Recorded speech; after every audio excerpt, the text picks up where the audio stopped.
Samson. I knowed Aunt Hattie Jordan a long time before I came to Samson. She was a cook here then. Had been cooking for the Samsons even before the war between the Sesh and North. When she got old, I'm sure she was already in her 70s when I met her, they gave her a horse and buggy to travel around in. Once or twice a week, she passed by my house when I was living on the river. Whenever Claveau died, I told her I was ready to move off the river. She asked me why I didn't come to Samson. I told her that I wasn't too much of a move. 7 or 8 miles. I told her I wanted to go further than that, so I wouldn't be reminded of these memories.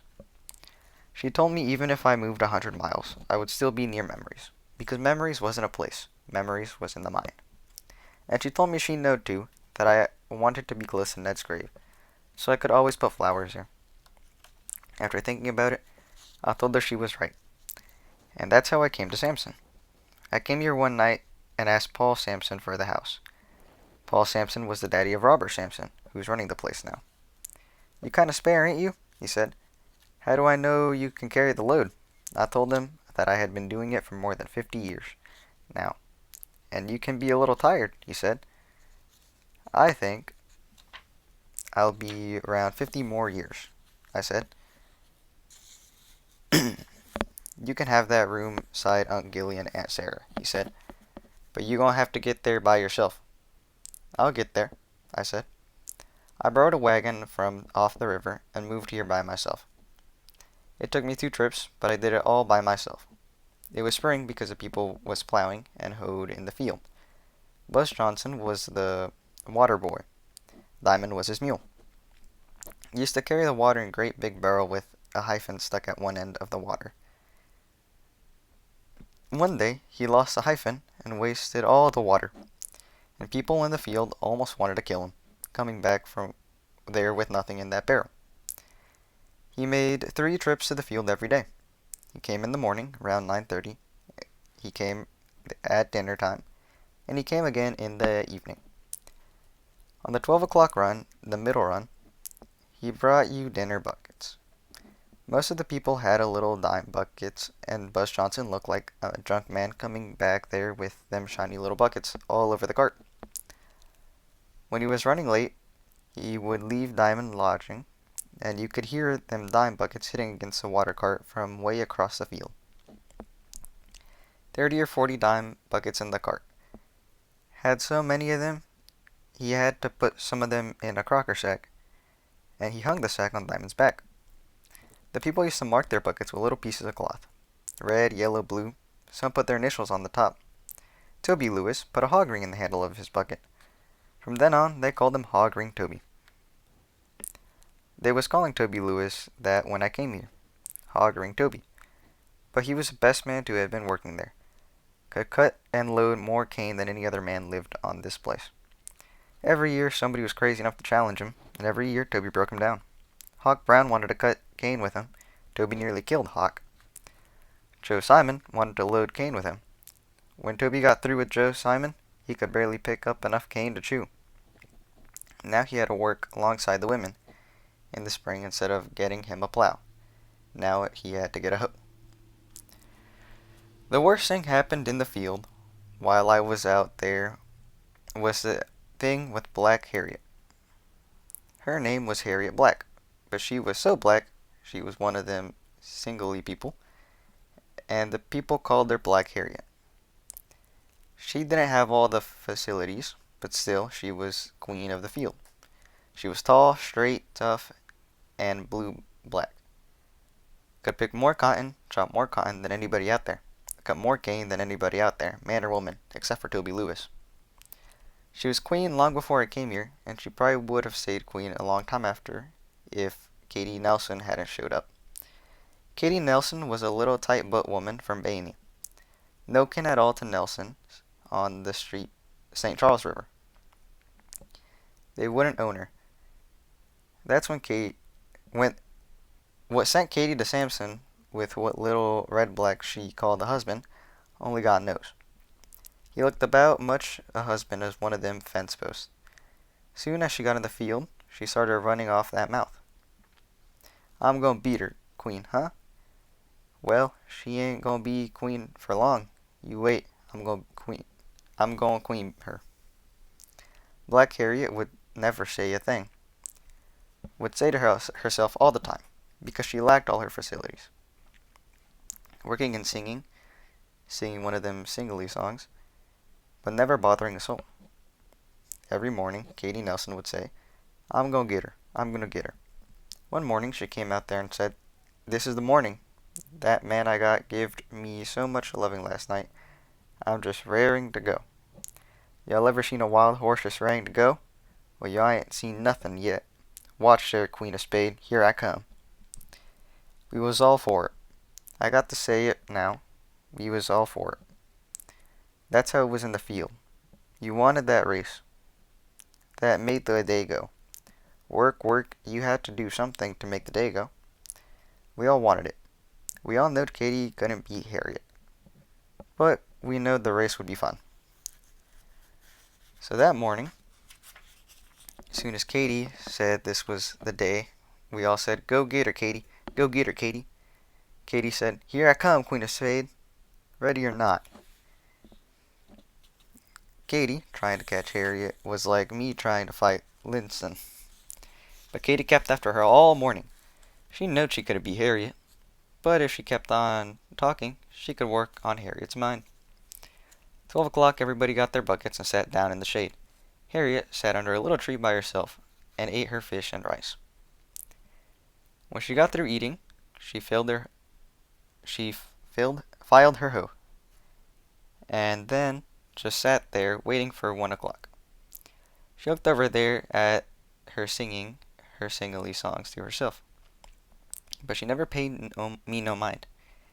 Katie was somewhere else with that little red thing she called a husband, about as much a husband as a dry blood weed.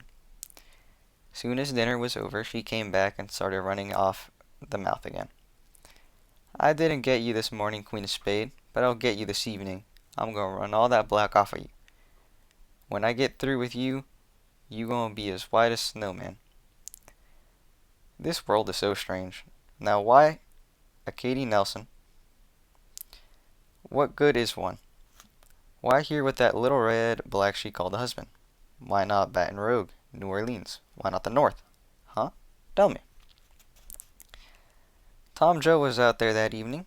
He always rode that big red horse, always had on a cowboy hat and cowboy boots. He had been a cowboy in Texas once, according to his story, but he was an overseer here now, and he got as much fun out of a race as anybody else did. This always made the rest of the people work faster. The first set of rows, nothing happened. But the next set, Harriet caught a row of wiregrass. Wiregrass is not hard to cut, but you have to get the roots or it'll spring back in a couple days. The grass slowed Harriet so much, Katie came up almost even with her. Now to stay ahead of Katie, Harriet started leaving grass behind. Grace Turner was on the next row. At first, she caught all the grass that Harriet left behind, but the longer the race went on, the more grass Harriet left behind. Now everybody saw it. Tom Joe hollered at her from down the field, but she acted like she didn't hear him at all. He hollered at her again. She still didn't hear him. She was chopping faster now and talking to herself in that singly tongue, chopping as much cotton down as she was chopping grass. Sometimes she was chopping cotton instead of chopping grass. We had all stopped and was just watching her now, watching that hoe go up and down, digging up as much cotton as it was cutting grass. We just stood there, watching, not saying a word. Not one of us moved till Tom Joe went down there and started beating her across the back. He didn't try to take the hoe from her. He just rode down there and started beating her with the bridle reins. But the more he beat her, the more cotton she was digging up. Grace Turner was the one to run down there. She pushed Harriet down and laid on top of her. Now Tom Joe started beating Grace just because she was trying to protect Harriet. Bessie Herbert ran down there with the hoe and threatened to chop his head off.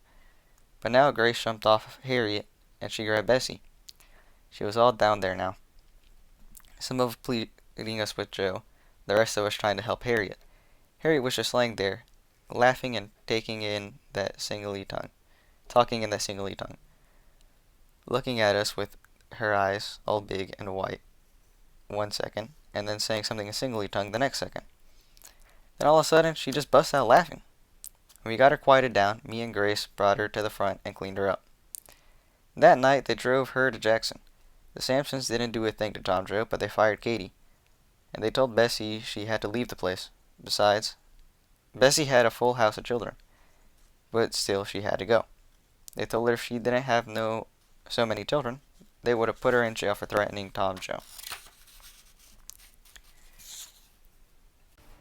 The Travels of Miss Jane Pittman. Not too long after Harriet went to Jackson, I joined the church. She went to Jackson that spring. I joined the church that summer. I had been fighting with my conscience ever since Ned was killed.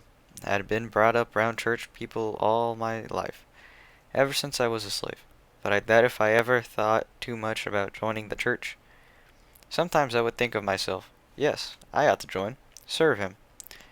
Other times I didn't see no sense joining at all. But after Ned was killed, I knowed I had nothing else in the world but the Lord. Still I didn't go to him with all my heart till I moved to Sampson.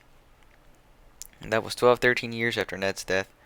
When I moved to Sampson, I was living beside Aunt Gilly and Aunt Sarah, across the road from Grace Turner. Grace was married to Lawrence Herbert at the time, and she was staying over there with his people. Me and Grace used to sit on the gallery every night and listen to the singing up the quarters. We didn't have a church then. The church wasn't built till much later. The people used to hold services across the road from where the church is now. Me and Grace used to sit out there every night and listen to the singing and praying. Sometimes she would come over to my place and sit there with me, but more often I would just talk to each of them across the road. It would be so dark sometimes we couldn't see each other, but that never stopped us from having a long conversation. One day Grace came up to me and said, "Jane, I'm going to join church." I said, "Grace, I'm so happy for you." She said, "Jane, why don't you come join with me? Nobody can't say you're a nice, decent person. You belong up there." I said, "Grace, you don't know the times I've been thinking about doing just that." I said, "Give me a week or two, time to think." Nancy Williams was praying for religion too. Me, Nancy, Grace, Peter, July, who else? Lobo? How can I ever forget that? Lobo's travel. He saw Manny Hall running Lizzie Aaron up a tree. If that wasn't the craziest travel anybody ever heard. Everybody laughing, coughing, wiping their eyes. Everybody but Lizzie. Lizzie mad as she can be. Right there in church she called Lobo a lying dog. You nothing but a lying old dog. You ain't seen nobody running me up no tree. I don't even know how to climb a tree. Lobo standing up there, sweating. "I know what the Lord showed me," he said. "Manny was throwing clods at you. Them children was saying, 'Look yonder, she on that limb over yonder.' And you went hopping from limb to limb like a cat." The people laughed so much, at Lobo, the pastor had to hold up service. While he was trying to get the people settled down, Lobo leaned against a pulpit railing, sweating like he was standing in the sun. "That black drunk," Lizzie said. The people started laughing all over. It was near midnight before we left church. Nancy Williams came through out there in the field picking cotton. She was picking cotton way down the field by herself, and when we heard her hollering, we knowed she had come through. We ran down there where she was. "I got it," she said. "I got it. I got it at last." She done lift my feet out the miry clay. We told her to go home and get herself ready to talk that night. She dropped her cotton sack and took off for the quarters, just running and whooping. Tom Joe came out there to weigh up and ask us where Nancy was. We told him she had gone home because she had found religion that day. Tom said, "What I care about her and find religion here. Find that religion at night. Find them cotton in the day. And that go for the rest of y'all hunting religion around here too." When Grace heard that, she broke away from the headland and took off down the field. Tom said, "There go another one there, finding her religion." I went after Grace, and I found her kneeling in one of the rows. "You done come through, Grace?" I said. "Come through nothing," she said. "I'm praying to God to keep me from killing Tom Joe." "The no good dog," I said. "Grace, now you praying for your religion, and you can't think evil." I know, she said, but sometimes in times like these, I wish I had let Bessie chop his head off with that hoe. They couldn't do no more than hang her. Grace, I said, what's the Lord gonna think hearing you talk like that? Don't you know Tom Joe was put here by the devil? We went back to the headland where Tom Joe was weighing cotton. He said, well, you find him down there. I could see Grace getting up mad again. Grace? I said. A week or so later, Grace did find religion. It looked like everybody was finding it but me. I said so to Grace. She said, just pray a little harder, Jane. I said, I'm praying as hard as I can now. Maybe I ain't fit for glory, she said. She said, that's nonsense.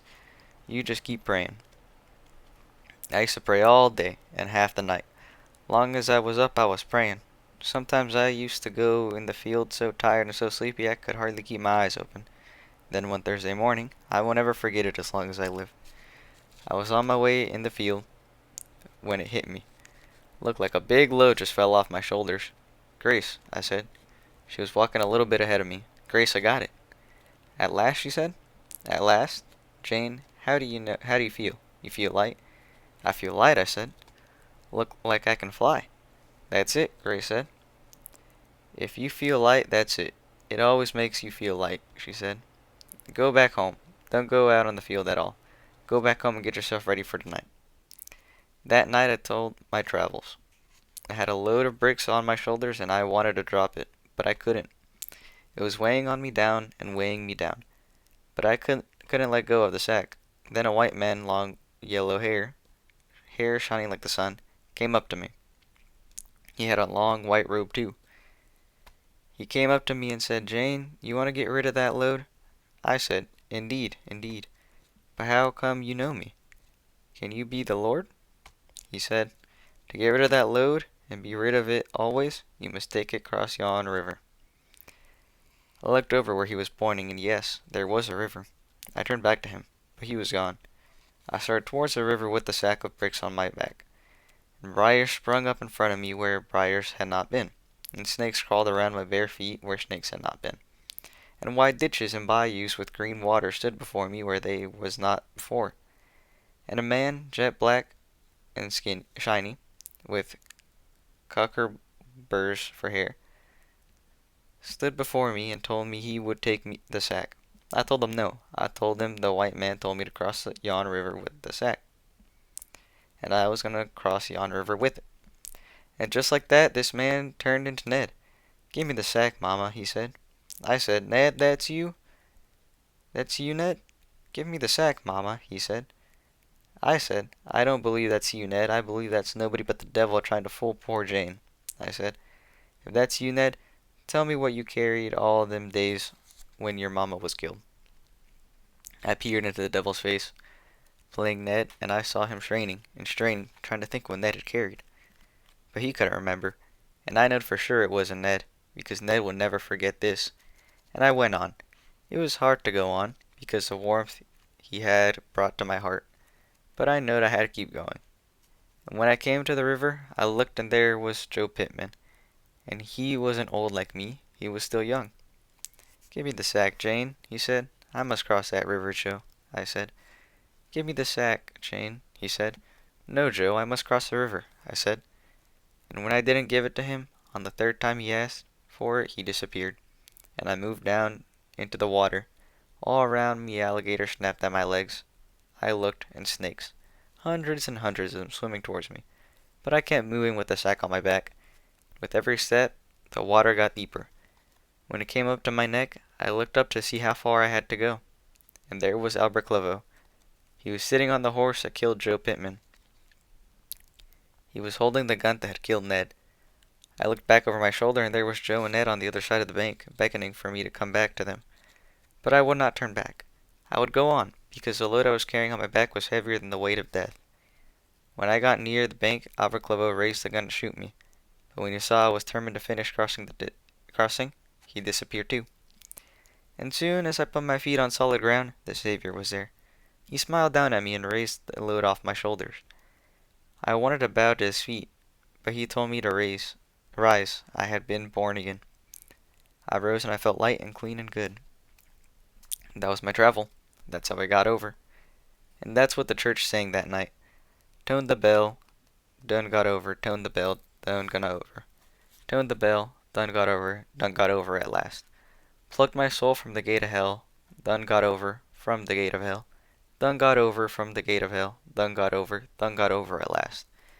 My Jesus glad, old Satan mad, done got over, old Satan mad, done got over, old Satan mad, done got over at last. Two Brothers of the South. Timmy and T-Bob were brothers, half brothers. Timmy was a black, T-Bob was a white. Everybody on the plantation, everybody on the river, everybody in the house, including T-Bob and Miss Amadine, knowed Timmy was Robert Sampson's boy. And Robert never tried to hide it. And he couldn't even if he wanted to, because Timmy was more like him than poor T-Bob ever would be. When he was nothing but a child, Timmy liked to ride and hunt just like Robert always did. Had all of Robert's mischief ways. You stayed on your guard round either one of them. Robert didn't care what he did to the white or black. Timmy didn't care what he did to men or women, long as they was black. Built just like Robert, tall and skinny. But Robert was white, red, and Timmy was brown. Robert had brown hair and gray eyes. Timmy had reddish brown hair and brown eyes. Nose hooked just alike. Now T-Bob was small, delicate all his life.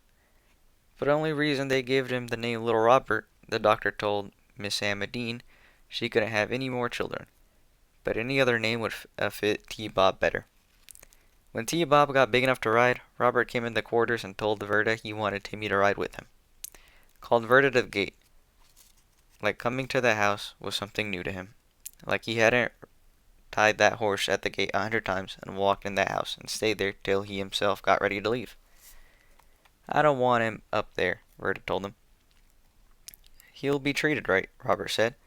I don't want him waiting on nobody's table, Verda said. He'll just ride with T-Bob, Robert said. T-Bob's butler, Verda said. His brother's butler? I expect him up there tomorrow, Robert said. Not if you gonna wait on table, Verda said. Tomorrow, Robert said, and rode away. Timmy came up to the front to work. He was about 12 then, because he was 6 or 7 years older than T-Bob. When T-Bob was at school, Timmy looked after the horses. When T-Bob came home, Timmy saddled up the horses and they rode out in the field together. T-Bob on his little Shetland pony, Johnny, Timmy on the half-broke thing called Hurricane. Soon as they hit the field, T-Bob would come over where I was. No matter what I was doing, pitting cotton, cutting cane, here he would come. If my sack was full, he would take it to the end for me. If he was cutting cane, and it was cold, he would tell me to go stand by the fire. He took a liking to me soon as I came here, so when Aunt Haiti died, Unc Buddy wasn't far behind. I was the one he told the people at the house to bring up there. I didn't want to go up there. I loved the outside too much. Then, even cold, I didn't mind. Then I looked at cold and heat like everything else. But then my house thought I was slowing up in the field, and I could do better at the front. Paul Sampson was the one who came look out there and asked me what I knew about cooking. It was cutting cane in December, almost freezing out there. I said I had been doing it for over 60 years. I had an answer soon enough for him, and I know he just sat there on that horse looking down at me. He said he meant cooking for white people. I said I ain't poisoned none yet. He sat on the horse, looking down a while. Then he said, be at the house 6 o'clock tomorrow. Show me if you can make biscuits smart as you can talk, I said. I like it right where I am. If you don't mind. He sat there looking down at me a while. Then he said, you do? Real cold that day, Joe arms rose way down the road, just cutting and singing. Paul Sampson said, maybe you ain't heard it yet. On Sampson, you like what Paul Sampson like. Or maybe you heard it and you just don't mind borrowing that wagon again. Well, which is it? That's how I got up there. But after I was up there a while, I didn't mind it at all. I had other people to help me do the work, and I had all the free time. I wanted to fish and work in my garden. Sometimes I would get Timmy to get rags out of the pasture for me, and I would ride out in the field. One day I was crazy enough to ride out there with Timmy and T-Bob. I should have known Timmy had some rascality up his sleeves when I first got on that horse. Everything felt too good to be true. The saddle was just right. He had drawn up the stirrups so my feet could fit in them. He had put on good bridle, good strong reins, the grit tied well, everything just right. I'm thinking, something he want me to do for him. He ain't doing all this for nothing. All the way back in the field, I'm trying to figure out what Timmy wants.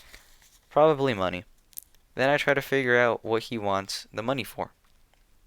I daren't ask him. I just looked at him, out in the corner of my eyes, looking at Timmy, you looking at nobody but Robert Sampson himself. Them shoulders up, them eyebrows in, riding there just like Robert. That straw hat cocked a little over his eyes, just like Robert. That for, but them eyes wasn't saying a thing, just looking straight ahead like nothing was going on. I looked down at T-Bob. He ain't nothing either. But him and Timmy had worked all out together. When he got in the field, we went over where Grace and the rest of the people was cutting cane. Grace looked at me and said, "Well, if it ain't the high class." "Just my evening stroll," I said. "That's when you the high class," Grace said. Me, I got to work for a living. I followed Grace down the cane field, just talking. All the time T-Bob and Timmy weren't too far away. Then after I had been out there a while, I began to feel chilly, and I told Grace I thought I'd be heading back to the front. As soon as I said that, T-Bob went over a few rows and shot out for the headland. Little Johnny was running so fast his mouth almost touching the ground. "What's the matter with him?" I said. "Going crazy all of a sudden?" Then Grace hollered, "Jane, hold on." But Timmy had already hit Rags with the stalk of cane, and the horse almost shot out from under me. Now it was nobody but me, Rags, and that cane field. I was holding pump, mane, and bridle. All over the field people were hollering at me. "Hold him, Miss Jane, hold him, hold him, Miss Jane, hold him." Rags hit that headland and leaned way to the right like he might tip over, but he held to his feet.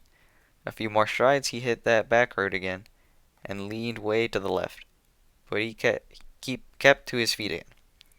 Now I wasn't nobody but me, Rags, and that back road, because I had passed T-Bob away back there, and they wasn't nothing ahead of me now, and nothing likely to catch me till Rags got to the front of the gate and stopped.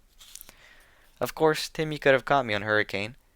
That time, Hurricane could beat any horse in the parish running, probably any horse in the state running, but Timmy never could leave T-Bob behind him. No matter what happened, T-Bob rode ahead, if just by a nose, but not ever behind him. So I had nothing to stop Rags now but that gate in front. Of course I wanted to fall off, but fall where? It was grinding, and that ground hard as a rock, and I was in my 60s, and if I had hit the ground traveling 100 miles an hour, I would have busted open like a watermelon. So I didn't fall. I held on tight. Aunt Gilly and Aunt Sarah was sitting out on the gallery, and Aunt Sarah heard the horse running off. She says she knowed the horse was running off before, because a horse makes a different sound than he makes while he's just running for the fun of it. His hooves make a louder sound, and they don't keep rhythm like they do when a horse is just racing. She said she had a holler at Aunt Gilly 3 or 4 times before she could make him hear her. "Horse running off," she said loud. "Horse, Jane, Gilly? Horse, Jane?" she said.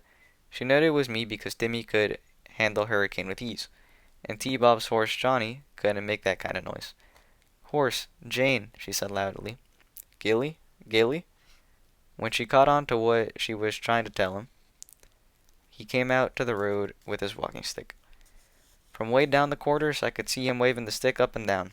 Not right and left like he should have been waving it, but up and down. The closer I got, the faster Unc' Gilly waved the stick. Now he was waving it with both hands and backing up at the same time. Waving and backing up, waving and backing up. Then I didn't see him. When and how Rags went by Unc' Gilly or over Unc' Gilly, I don't know. I know 1 second I was seeing him waving that stick, and the next second I was passing that church house. When Rags came up to the big gate, he stopped so quick I almost went over his head. Miss Amadine was already there with the spyglasses. She had watched the whole thing from the back of the gallery. In grinding, when most of the cane was down, you could see a couple miles back in the field. She said she had seen Rags turn off the headland onto the back road. She had seen him coming straight for the big house, straight toward her like a train on a railroad track. She said she could see T-Bob too, on Johnny, his little eyebrows sticking way out, kicking Johnny to make him go faster, like if kicking a horse the size of Johnny could ever make him catch a whirlwind.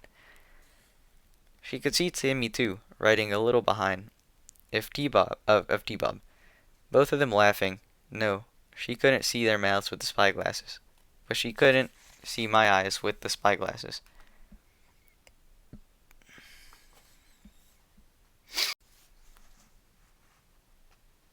In grinding, when most of the cane was down, you could see a couple miles back in the field. She said she had seen Rags turn off the headland onto the back road, and she had seen him coming straight for the big house, straight toward her like a train on a railroad track. She said she could see T-Bob too, and Johnny, his little eyebrows sticking out, kicking Johnny to make him go faster, like if kicking the horse size of Johnny could ever make him catch a whirlwind. She could see Timmy too, riding a little behind T-Bob, both of them laughing. No, she couldn't see their mouths with the spyglasses. She just like she couldn't see my eyes with the spyglass. But she could see how tight I was holding on, and she could guess how scared I was. And seeing how loose and free Timmy and T-Bob was riding, she could tell they was laughing, even when she couldn't see it. By the time Rags got to the gate, she had closed up the spyglass and run across the yard. It was Timmy, she said. I don't know, I said. It might have been a wasp. Rags was breathing hard, and I was breathing hard. Both of us sweating, almost freezing now, but both of us sweating. Was? Miss Amadine said, and looked at me a long time. She knowed it was Timmy, because Timmy was Robert's son, and Robert would have done the same thing. No, not woulda did it. Till one of her cousins had put one of her own cousins on a half-broke horse, and the horse had thrown him across a fence. Timmy and T-Bob came up here still laughing. Little Johnny was so tired his mouth hung out an inch off the ground. Was? Miss Amadine said, still looking at me with the spyglass in her hand. Then she looked at Timmy. At first, she was mad enough to hit him with the spyglass, but the longer she looked at him, the more she saw Robert. Robert would have done the same thing, too. No, he had done it, but Timmy wasn't Robert. Even if it was Robert's son, he had to remember he was still a black. Robert, you know better, she told T-Bob. Jane can ride, T-Bob said. Best I've ever seen, Timmy said. Shut up, Miss Anadine said. Nobody told you to open your mouth. She waited for him to say something else. He was Robert's son, and Robert definitely would have answered back. Mr. Robert will see about this, she said. He was looking across the yard at the big house.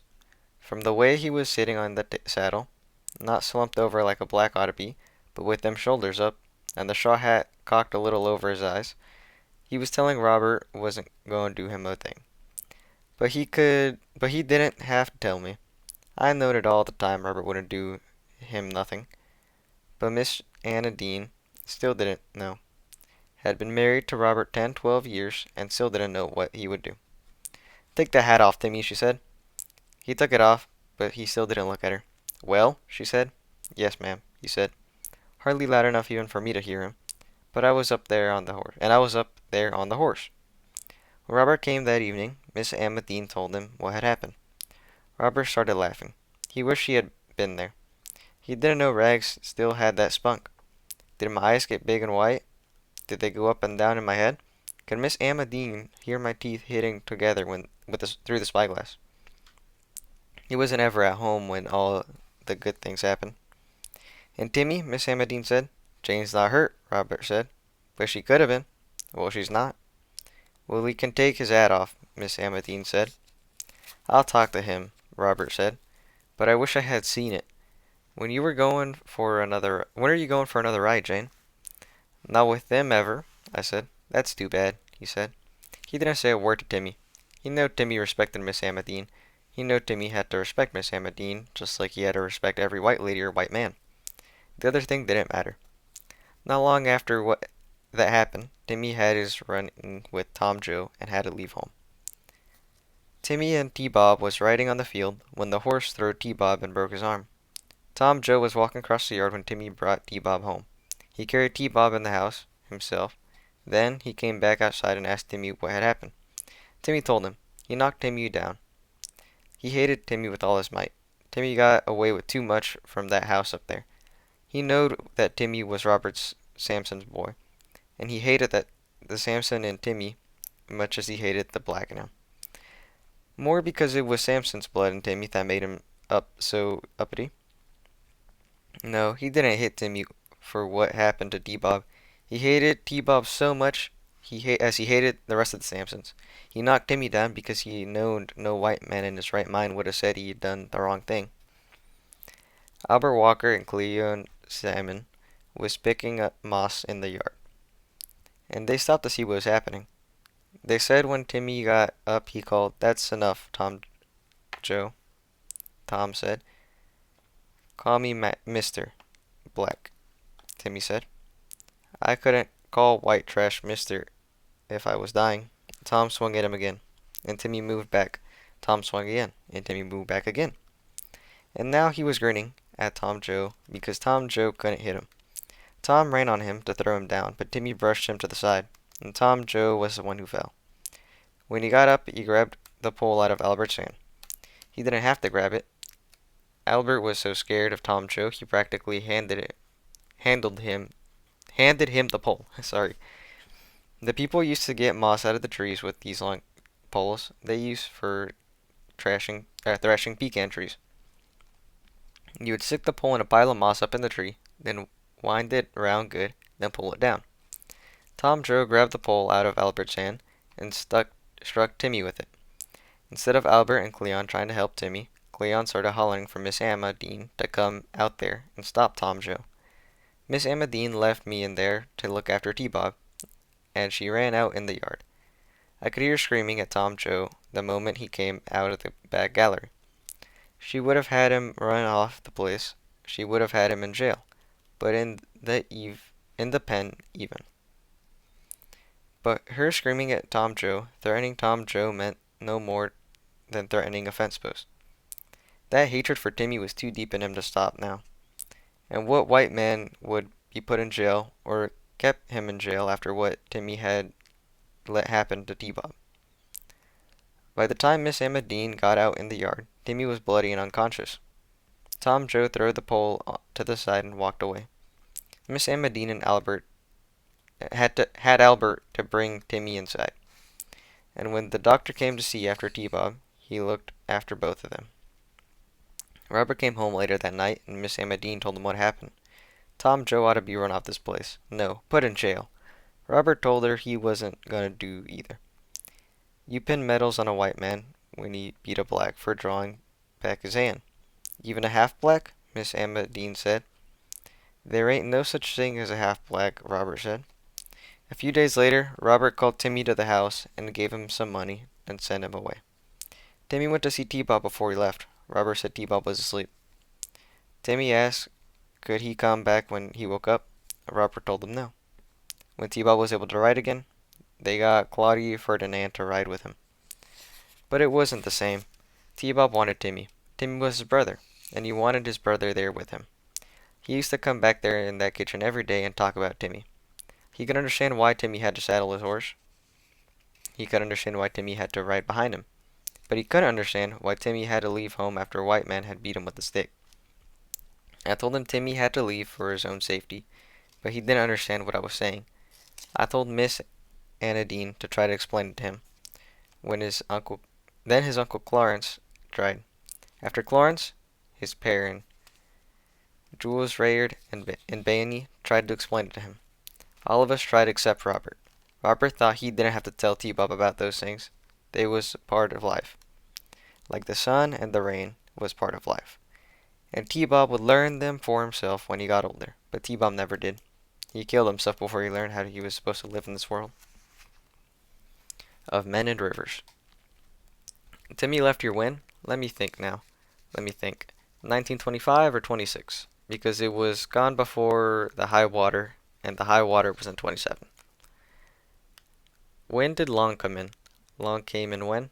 After this high water, yes. Before the high water, we didn't have school here in Sampson. The children went to school in the bottom or at Ned's school up the road. long come in after the high water and gived us free books for the first time. And that's when they started teaching the church here on the place. They had just built the church. They hadn't even painted it yet. The damage from that high water was caused by man, because man wanted to control the rivers. And you cannot control water. The old people, the Indians, used to worship the rivers, till the white people came here and conquered them, and tried to conquer the rivers too. Now, when I say they used to worship the rivers, I don't mean they used to call river God. There's just one God, and he's above us.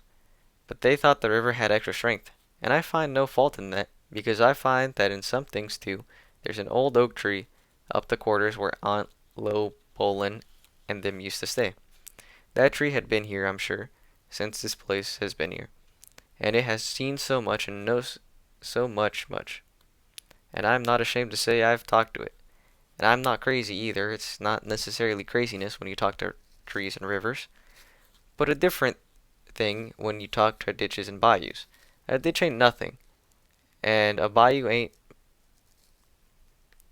and a bayou ain't too much either. But rivers and trees, less, of course. It's a chinball tree. Anybody talking to a chinball tree or a thorn tree gotta be crazy. But when you talk to an old oak tree that's been here all those years and knows more than you'll ever know, it's not craziness. It's the nobility you respect.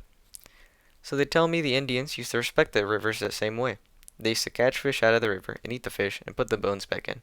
They used to say, "Go back and be fish again." And when they caught another fish, they thought it was the same ones they had already ate. But when the white men came here to say, so they say, he conquered the Indians and told them there was no such thing as bone can become fish again. The Indians didn't believe what he said, so he killed them off.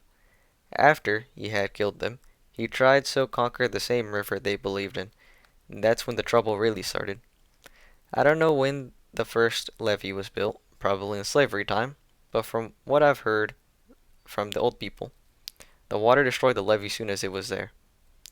Now, if the white men tried to heed to what the river was trying to say to him, then it would have saved a lot of pain later. But instead of listening, no, he built another levee. The river tore that one just like the first one. Built another one. The river tore that one down. Here, the river had been running for hundreds and hundreds of years, taking little earth, maybe a few trees, maybe a cabin here and there when the water got too high. Maybe a crow, a horse, but never a whole parish. Till the white man came here and tried to conquer it. They say he was French, and that's why up to this day I don't have much faith in any Frenchman. Now that what possessed him to come from way across the sea to come here and mess with our rivers, they tell me he said, "This here water got to be confined." But he said it in French. He was a Frenchman. We can't let the rivers run wild like this, taking our trees like that. Our trees, mind you, like he planted a tree here. He didn't know the river had been taking a tree here and there for 100 years or more. We have to get that water to running where it's supposed to run. Supposed to run in the river. And we've got to keep it there. Like you can tell water where to go. Now, what we got to do is fill here sacks full of sand and stack them all along the river where we think it might flood over. When we do that, we got her licked. Well, they stacked stacks and stacks. And every time the river got ready to break through, it went right on and broke through that Frenchman's little levee like it was made of matchsticks. I remember the high water of 12 well enough, but in the high water of 27, I will never forget. Because in 26 it rained and rained and rained. In that same winter, we had a big freeze. Early next spring, we got more rain. And that water couldn't seep in the ground because the ground was already full from the year before. The water had to go to the rivers. The Mississippi, the Red River, the Chafalaya River. But after so much rain that spring, even the rivers couldn't take all the water, and the water had to find somewhere else to go. The people said when the levee first broke, it broke at McCree. They would hear that water coming for miles, coming like a whirlwind, coming like a train, like thunder, like guns roaring, taking everything up on its way, showing that little Frenchman who had lived long before who was still boss, taking up big trees by the roots, taking houses with the people still in them. Nothing to see. Mules, cows, dogs, pigs floating on the water. Nothing to see people in trees, people on top of houses, waiting for boats to pick them up. Days and days. I don't really know how long. Before it stopped, but it hadn't really stopped. The force had just gone out of the water. The water was still there, it was still flowing now, smooth and quiet, like a snake in the grass. Like a shadow, like a cloud. The sun was out. The sky was blue. And you said to yourself, thank the Lord over at last. Thank the Lord over at last. But that was before you looked over your shoulders. You turned. What's that? A sea. A whole sea creeping up on you. The water covered the swamps and the fields here at Sampson, but it never got in the quarters, because Robert Sampson had the men build a dike along the railroad tracks from one end of Sampson to the other. The men worked day and night to keep the water back, and the women had to keep hot food and coffee going to the men. The old men and the children who couldn't work on the railroad tracks had to take sticks and guns and keep back the wild animals, and was trying to reach higher ground at the front. The animals that couldn't swim or climb trees had to seek higher ground, and the only high ground was at the front. Robert Sampson's orders was not one stray animal, not even a tadpole, was to cross them tracks. He told every man, the old man, to take his own gun, and he himself supplied the bullets. He told them to shoot anything and everything on four legs coming towards him. And all times of day and night we, here in the quarters, could hear guns firing. The birds left swamps just like the rest of the animals did. The water, quiet as it was, just by seeping up the leaves, scared the birds. We could hear their little cries long before we saw them, and they flew overhead. It was like a black cloud passing over the sun. For days and days, and even at night, we could hear the shrill little cries. Olive Giroux said it was Judgment Day. It wasn't Judgment Day. Man had just gone a little too far.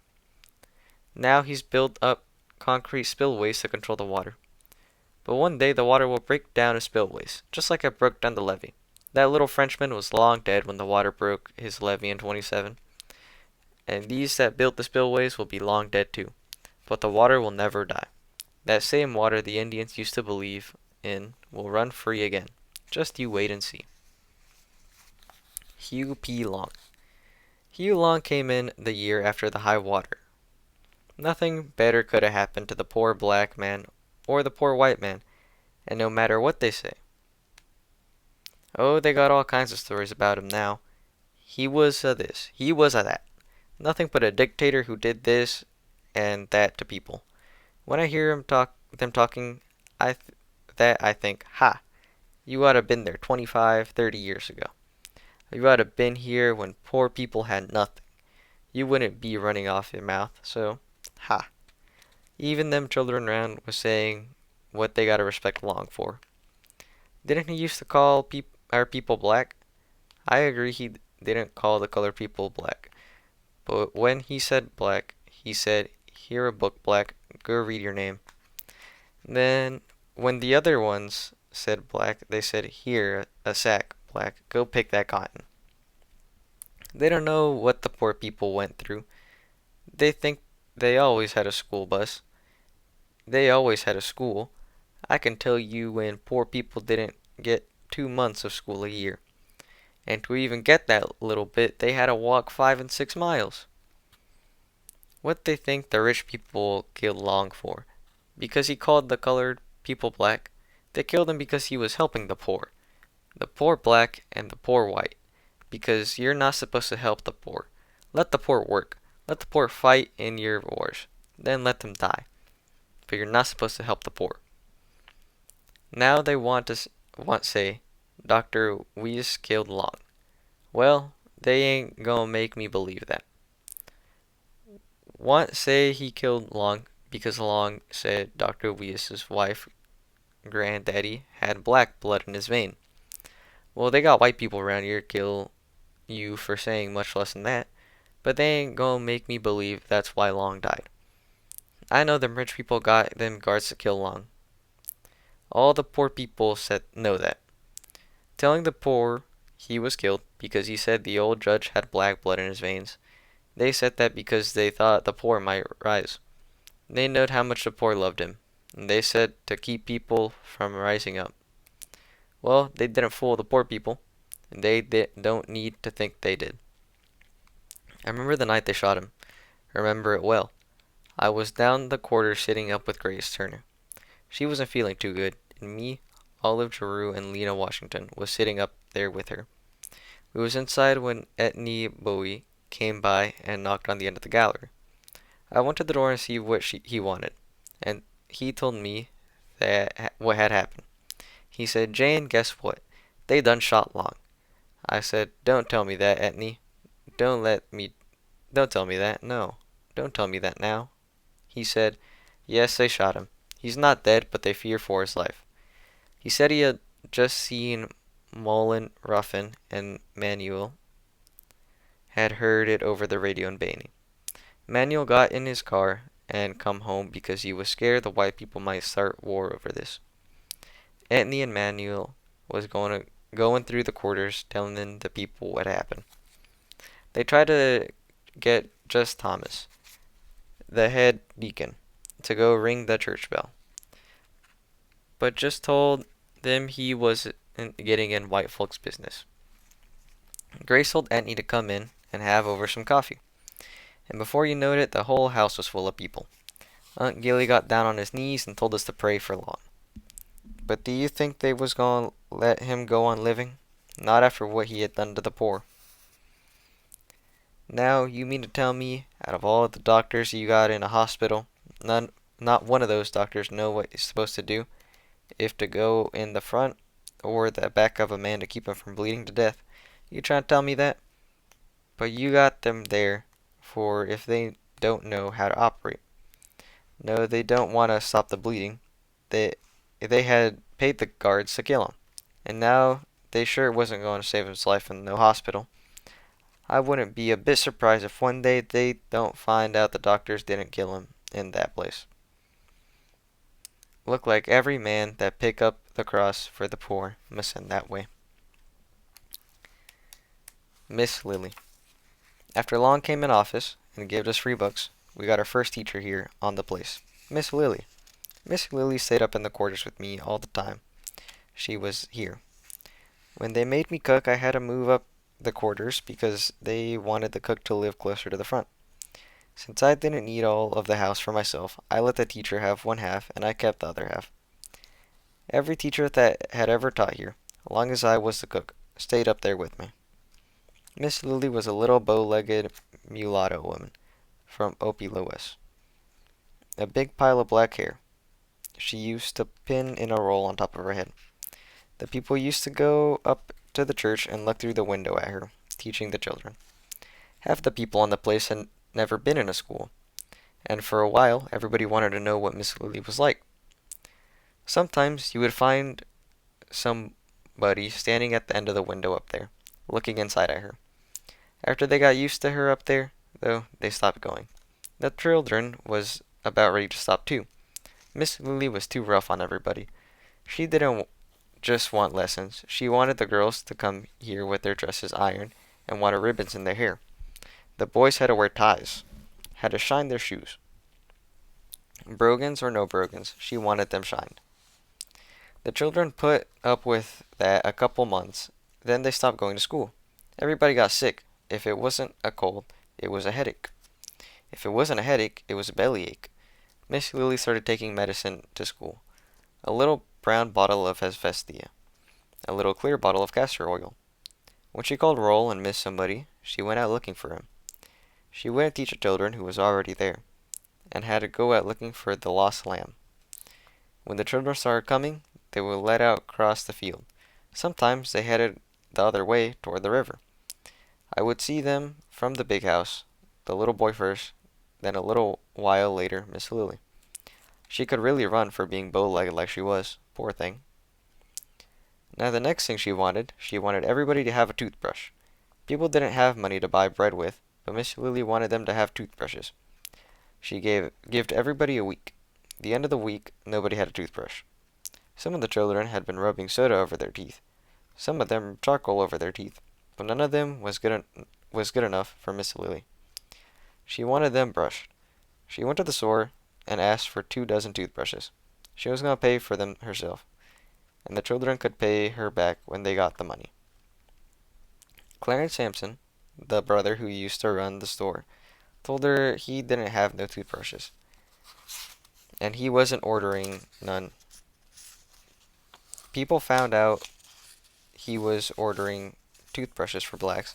They would tar and feather him and run him out of the parish on the trail.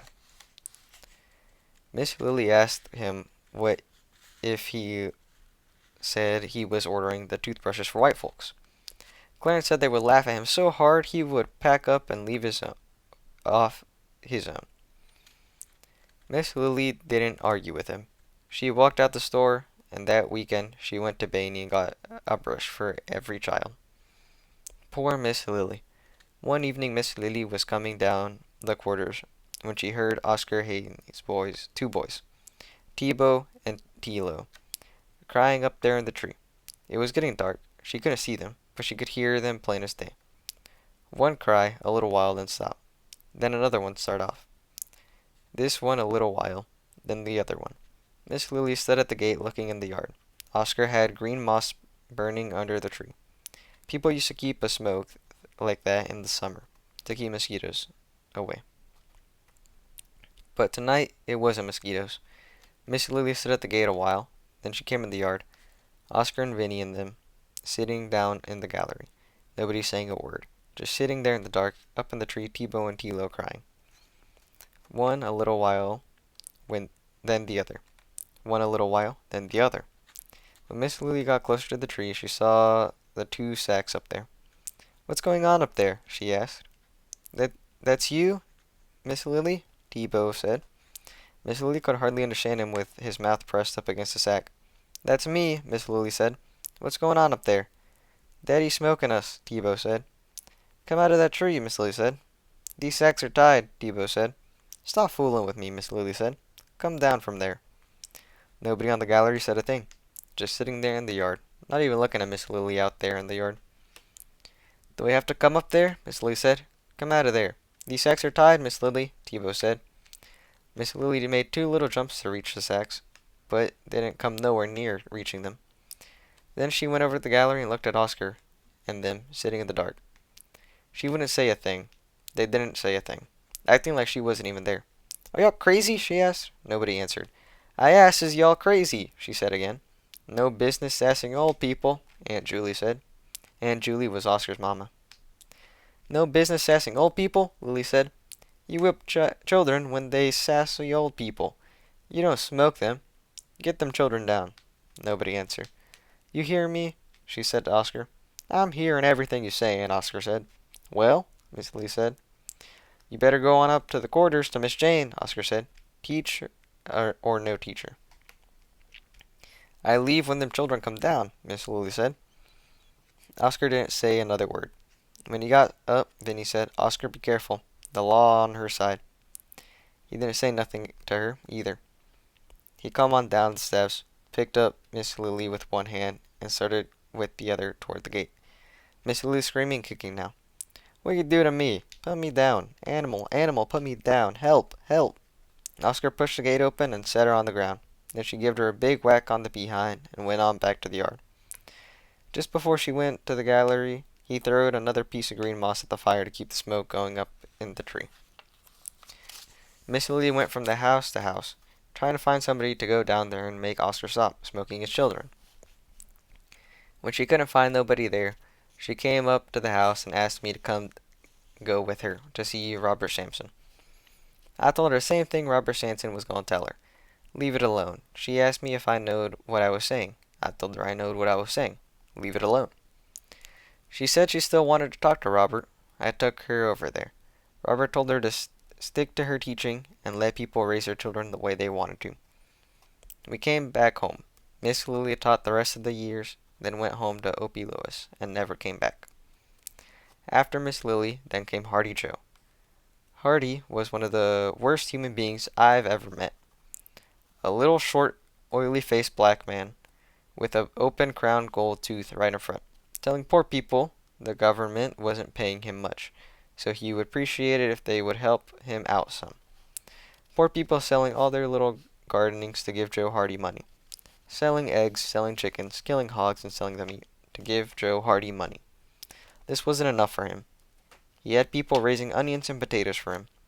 He used to take the children out in the field in the evening to hoe and plow his onions and potatoes, telling the children that one of the lessons our great leader Mr. Booker T. Washington taught was for children to learn about good, honest labor. But that wasn't enough for Hardy either. Now he had to start messing with the young ladies at the school. Every time he looked around, he had one of them young ladies staying at the school helping him correct papers. One day he kept Marshall Bowie's daughter, Francine, up there. Marshall and two of his boys came looking for Hardy. They found him, and Francine sitting on the table talking. Night already. Lamp burning, paper stacked to the side. Him and Francine sitting on the table talking. When Marshall walked in, both Hardy and Francine jumped up. Marshall told Francine to go on home. He would deal with her later. But he told Hardy to blow out the lamp and close the school, because he wanted Hardy to come somewhere with him and his boys. After Hardy had propped that post behind the door, Marshall marched him through the quarters back to the graveyard. The two boys tied Hardy to one of them little pecan trees, and Marshall took a stalk of Joe Cane. And every time he hit Hardy, you could hear Hardy from one end of the plantation to the other. Manuel Ruffin cut Hardy loose around midnight. He said he just got tired listening to Hardy moaning over there. He said he knowed he wasn't going to get any sleep, so he had a butcher knife out the kitchen and went over to the graveyard and chopped him loose. As soon as Hardy got loose, instead of him going on where he came from, no, he wanted to go to Bainey to tell on the law on Marshall. Sam Guidi, now asleep, Hardy woke him up. A man tried to beat me to death. Gertie looked like he did a halfway job. Then Gertie told Hardy he knowed all about him. As a matter of fact, he was thinking about talking to him one day himself. He told Hardy he had no intention of arresting Marshall. On the other hand, he was giving Hardy about 1 minute to get out his parish. He told Hardy he was going back inside and wash the sleep out of his eyes. He was going to put out his gun and belt. Then he was coming back with that 4-battery flashlight to look for him. Nobody down here known if Gardy found Hardy that night. Maybe he just told him that to scare him over out the parish. But after that night, nobody around here had ever seen or heard of Hardy again. For a year and a half, we didn't have a school in that place at all. Going to the second year, we got that Lefebvre girl. The Lefebvre family. Mary Agnes Lefebvre comes from a long line of Creoles back there in New Orleans. Her grandmother was one drop from being white herself. Her grandmother had been one of those ladies for white men. They used to give these great balls before the war, and the white men used to go there to choose their colored women. They didn't marry these women, but sometimes they kept them for the rest of their life. The one who took this girl's grandmother was called Lefebvre. She named all her children after him. Some of them didn't want these children to carry their name, but old man Lefebvre didn't mind.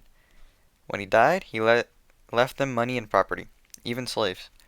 And for the rest of her life, Mary Agnes was trying to make up for this, for what her own people had done her own people. Trying to make up for the past, and that you cannot do. Especially somebody pretty like she was. She was medium height, but a little thin.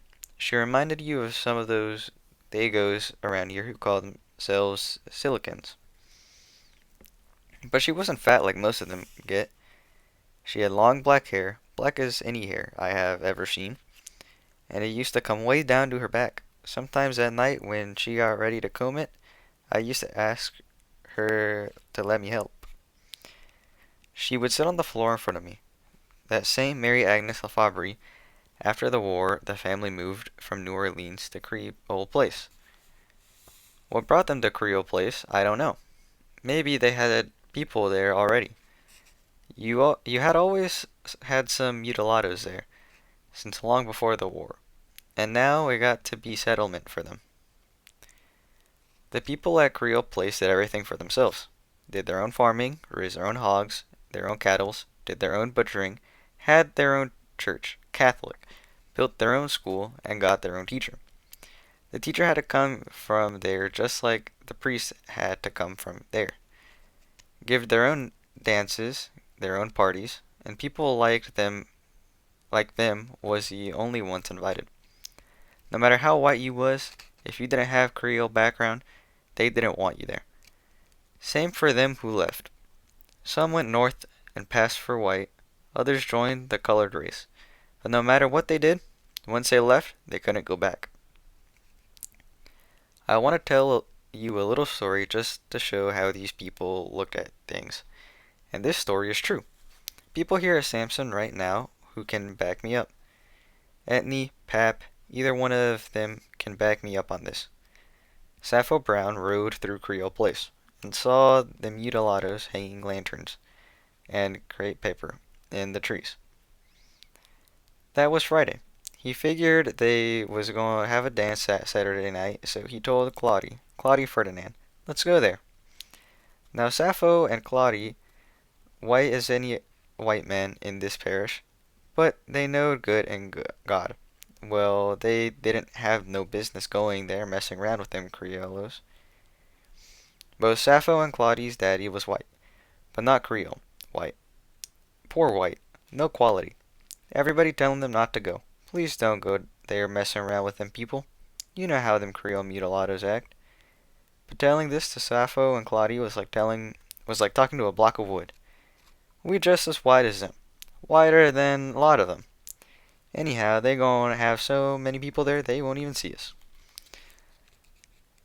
They get on Joe Sip's horse and head out. Creole Place 5-6 miles from Samson, going toward Baton Rouge. Just before they come up to the dance, they tie their horse under a tree and walk the rest of the way. Nothing for them to do soon as they get there, but start messing around with these girls. They don't know 5 words of Creole between them, but the girls speak some English, so they start messing with these girls. By and by, the mulattoes get them surrounded. A tall, skinny mulatto in a white cowboy hat did all the talking. Who you know here? Sappho said. Before he could say, we don't know nobody here, we just stumbled in, we didn't mean no harm, and we don't mind leaving, Claudie said, Jocks. Us know Jocks. If you're at Creole dance, you gotta have someone there called Jocks. Us know Jocks. The tall mulatto in white cowboy hat said, Fetch me Jocks. Jocks came up, white shirt, khaki pants. Tall mulatto in his white cowboy hat that said, Jocks, you know these common blacks? Jocks. None. Can't say I do, Raphael, Claudie said. I didn't mean Jocks, I meant Jean, Sappho said. He started to tell Claudie to please shut his mouth, and let's get out of here while we are still able to. But no, now you know Jean. Tall mulatto in the white cowboy hat said, Jean what? Claudie said, Jean or Jean Lafabry. Jean Lafabry. Yeah, that's the Jean. Jean Lafabry. But he might not be here tonight. When he told me about the fair, he told me he wasn't feeling too good. Headache. The tall mulatto in the white cowboy hat said, but yes, he got the headache over. Fetch me Jean. Now Jean came up. A little bow-legged mulatto, thick glasses. Jean. What now, Raphael? Tall mulatto in the white cowboy hat. Them 2 blacks, Jean. Jean. Guy? Tall mulatto. Know them? Jean went up to Sappho and looked at them a while. Then he went to Claudie. He looked at Claudie longer, and everybody, even Sappho, was getting the feeling that maybe he did know Claudie. Then he backed away, shaking his head. Non. Claudie. Come on, Jean, you know it's me. Stop fooling the people. You told me about this dance. Bainey. Jean. Bainey? Bainey? Alice Bainey? He live yet? Tell me about Alice Bainey. And Adeline. Claudie. Who? What? What are you talking about, Jean? Town. No, man. Jean. Town. Town. Way up the river. Buy meat, rice. Many people live. Jean. Bainey. Town. Meat. No copron. Tom Mulatto in the white cowboy hat said, Enough of this. Langlois, fetch 2 plow lines off that wagon. Sappho said he was running before the tall mulatto mentioned the plow lines. He just started running faster when he heard it. He said the first person he knocked down coming the gate was a lady, and a fat one at that. She was soft, soft, and smelled sweet, sweet, and powder flew up in his face when he hit her. The other person he knocked down was a man, short and hard, because the man gave him a jolt right in the pit of his stomach. Claudia didn't wait for the gate to clear up. He went over the fence. When he hit the other side, he left a clunk of his leg on that barbed wire, the size of his thumb. Now they was on that road for Samson. Sappho said he was already passing Joseph's horse when Claudia hollered at him to untie the horse. He said to himself, "You untie him, you, the one walking back there." Behind the mulattoes had got their own horses, and Sappho and Claudia could hear them hollering and shooting pistols in the air. Sappho said even before Claudia said the field was already heading that way. He just picked up some more speed now because he knew Claudia was following him. He said he heard Claudia say, "Oh, I'm losing blood. Lord, I'm losing blood." Sappho said he thought to himself, "Just don't lose time and expect company, brother." The cane was high, and that was the only thing that saved them. They hid in the cane, and for 2 or 3 hours they could hear the mulattoes riding their horses up and down the rows. Midnight, the mulattoes gave it up and went back home. They untied the horse Sappho and Claudia had left, and headed him towards Samson. The horse got there before Sappho and Claudia did. It took Claudia to the doctor early in the morning, and the doctor said the only thing that kept him alive was packing dirt in that gut. He would have bled to death if he hadn't. Mary Agnes was going to school in New Orleans when this happened. She told me that some of her own people was in this, and she knowed they would have lynched Sappho and Claudia if they had caught them. The law wouldn't have done a thing. Creole place was for the mulattoes there. Everybody else kept to keep out. When Mary Agnes came here to teach school, the people at Creole place told her never to come back home again. But that was after they had tried to get her back, and she wouldn't go. The first time they came to get her, the old man brought his sons with him. All of them threatened to beat her. The old woman even slapped her. But she wasn't going back. One night, the old man came back by himself. He could hear him round the other side begging her to come back home. They forgive her if she come back now. She told him she couldn't go back, and he left her there. He left here crying. A flower in the winter. T-Bob and Mary Agnes, the first time when she brought the children up there to look at his uncle. In the old days, all the people had to go up to the house and look at the master in the coffin. If he was a good master, you went. If he was a bad master, you still had to go. When Clarence Sampson died, Robert said everybody on the place was coming up there and pay at least last respects to his brother. They had to bathe and they had to wear their best clothes. The children in the morning, the grown people in the evening. They had to march quietly, view the body a moment, then leave. He didn't want no whooping and hollering in the room. If they had to cry, cry after they had gone back outside. T-Bob wasn't in the house when Mary Agnes came there with the children. She was standing in the shop door with Etnie Bowie. Etnie was the yard man then. Kept all the tools cleaned and sharpened. Fixed everything that broke. Him and Mr. Isaiah Gunn fixed all the fire halves and chimneys you see on this place. Mr. Isaiah was probably the best carpenter the state had ever seen. He fixed a house up there any time something was wrong with it. When that gallery started sagging, he rebuilt the gallery and them steps. But he's dead now. Etnie and T-Bob was standing in the shop door when the girl came in the yard with the children. Etnie and T-Bob said, "I don't like this." Them children didn't love Uncle Clarence. They was scared of him, and they hated him. I was standing on the back gallery watching them, because I had to let them in the house. They marched across the yard like little soldiers. The smallest ones holding hands in the front, the biggest ones following with Mary Agnes following them all. Everybody had on their best clothes. It was October or November, and they had on the best coat or sweater they had at home. Mary Agnes was dressed in black, a black veil over her face. And that's why I know T-Bob couldn't have seen her face that day. She was a Catholic, like I have said, and she carried her beads in her hands. I opened the kitchen door for them and waited till they had all come inside. Then I led them up to the parlor. Just the coffin and a dozen or more chairs was in the parlor. But they wasn't there for the blacks, put there for the white people to sit on later that night when they came to the wake.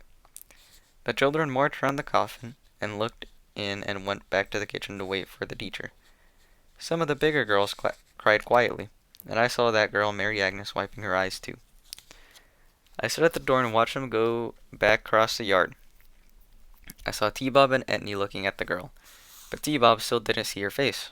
They marched back down the quarters quiet as they had come up to the house. They didn't have school that day. They wouldn't have school till Clarence was laid in his tomb. The people wouldn't even let the children play in the yard. If he or Robert might ride by there and see them out there having fun. T-Bob didn't see Mary Agnes's face till she came back to the house up a few days later. She wanted to ask Robert for a load of wood for the school, but Robert wasn't there.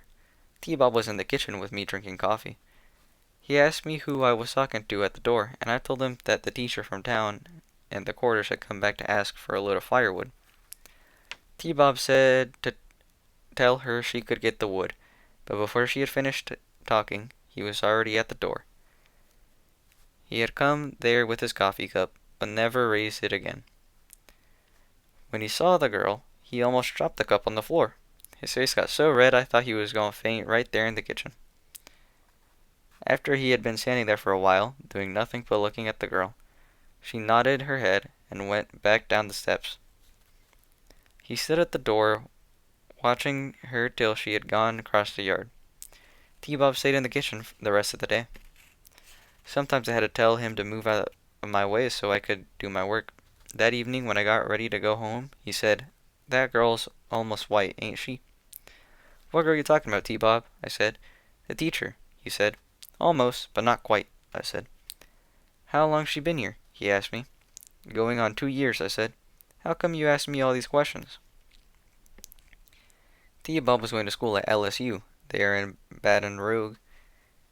He went back that Sunday evening, but a couple days later he was back home again.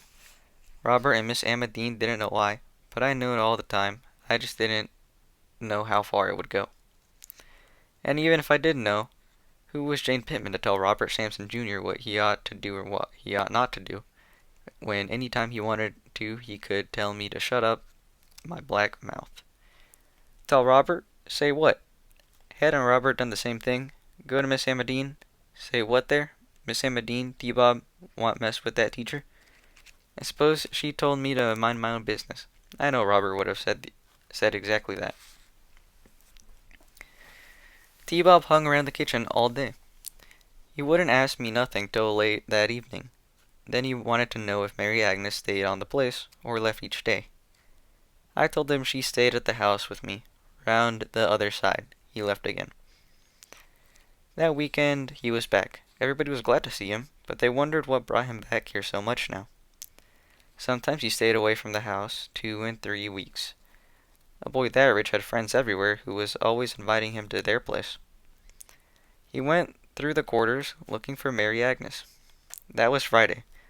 Saturday again. Sunday again. He went by looking for her. Then he asked me where she was. I told him she stayed here during the week, but she left every Friday evening. She had friends in New Orleans, where she stayed till Monday morning. Then she came back here. I said, "How come you asking me all these questions, T-Bob? You never did tell me."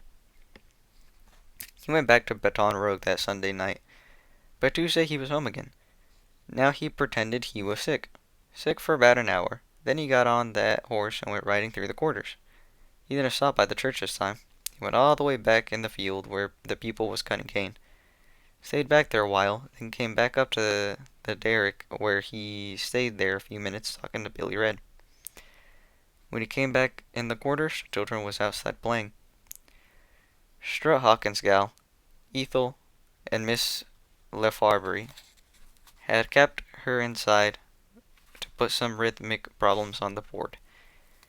And both of them was standing at the blackboard when T-Bob came in. She said at first it scared her to see him in there because she had never seen a white man at the school before. So she asked Miss Lefarbry could she be excused. She had said it so very low, and Miss Lefarbry didn't hear her. Or if Miss Lefarbry did, she didn't understand what she had said. And maybe if she did, and just didn't want to be in there by herself with T-Bob. Miss Lefarbry said, "Can I help you, Mr. Sampson?" But Miss Lefarbry had said, "Mister." The way white people say mister. When a black was there? When a black was there. Not like she felt she ought to call someone like T-Bob mister, but she always said mister or miss in front of somebody like her. T-Bob told her he had been riding through the quarters and he had just stopped by to see if she had got the load of firewood. Ethel said he picked up one of the books and went through it all till he came to a place where a page was missing. He asked Miss Agnes if many of the books was like that. She told him yes, but she always made the children read out of somebody else's book. Ethel said after T-Bob had put the book down, he looked at the hats and coats hanging on the spools against the wall. Nice and warm in here, he said. The heater gives off good heat, Mary Agnes said. He asked T-Bob if he would like to hear the children recite. They was already practicing for their little Christmas play, and some of the children had already learned their parts. He told her no, not today, but maybe some other time. Now he just stood there, looking at Mary Agnes like some little boy. Ethel said she said at first she was scared to be in there, but now she felt like laughing at T-Bob. If he was a man, he would have known this was no place for her, and she would have begged Miss LaFaubre to let her be excused. But T-Bob was not a man. His mouth was too red and soft. His eyes was too big and sorrowful. His skin wasn't rough enough. He didn't have a mustache. He had never shaved in his life, and he would never shave. T-Bob went back to LSU that next day, but he came back to Sampson Friday evening before Mary Agnes left for New Orleans. He had already figured out the buses. She couldn't get the one at 2:30 because she didn't let out school till 3, so that meant she had to catch the one at 7 o'clock. That meant she had to come to the road between 6:30 and a quarter to 7. 6:30 she went by in the car. Clamp Brown was out there and saw him. Clamp was courting Louis Ricard at the time, and he was on his way to Baton Rouge to see her. He said T-Bob went to the 3-Star Club and turned around and came on back. Mary Agnes still wasn't far out there, and he went up the road to a piece. Not too far. He didn't want to meet that bus. A few minutes later he was back. Mary Agnes was out there now. He and Clamp was standing there talking. When the car stopped and Clamp saw who it was, he moved to the side. T-Bob didn't get out of the car. He just opened the door. Clamp said he couldn't hear anything T-Bob was saying, but from what he could hear, he knew T-Bob wasn't talking about how he felt about Mary Agnes. Clamp said he heard him saying about the Christmas play. Something about firewood, something about heater, but nothing about how he felt for her. When the bus came up, Clamp had to pass by T-Bob to get on the bus. He said he wasn't too sure, but he do believe he heard T-Bob call the girl's name just before the driver closed the door. Confession. T-Bob kept to himself long as he could. Then he had to tell it to somebody, and he had told it to that redhead boy out there of Clarence Kaya, Jimmy Kaya. Clarence Kaya and his brothers owned a plantation on the other side of Bainey, not too far from Tainville. The place was no more than a small farm, but they called it a plantation, just so people would think it was in the upper class. T-Bob met Jimmy Kaya at the university there in Baton Rouge, and they used to come home together on the weekends. Jimmy Kaya would put up T-Bob off here at Sampson. Then he would go on Bainey to his people. T-Bob told him about the girl, Mary Agnes, a couple weeks after Clamp saw them talking at the road. But he had seen her many more times since then. He was going back here just about every day now, and every time he came home, he went riding through the quarters. He would go all the way back in the field, then he would come back through the quarters just when she was letting out school.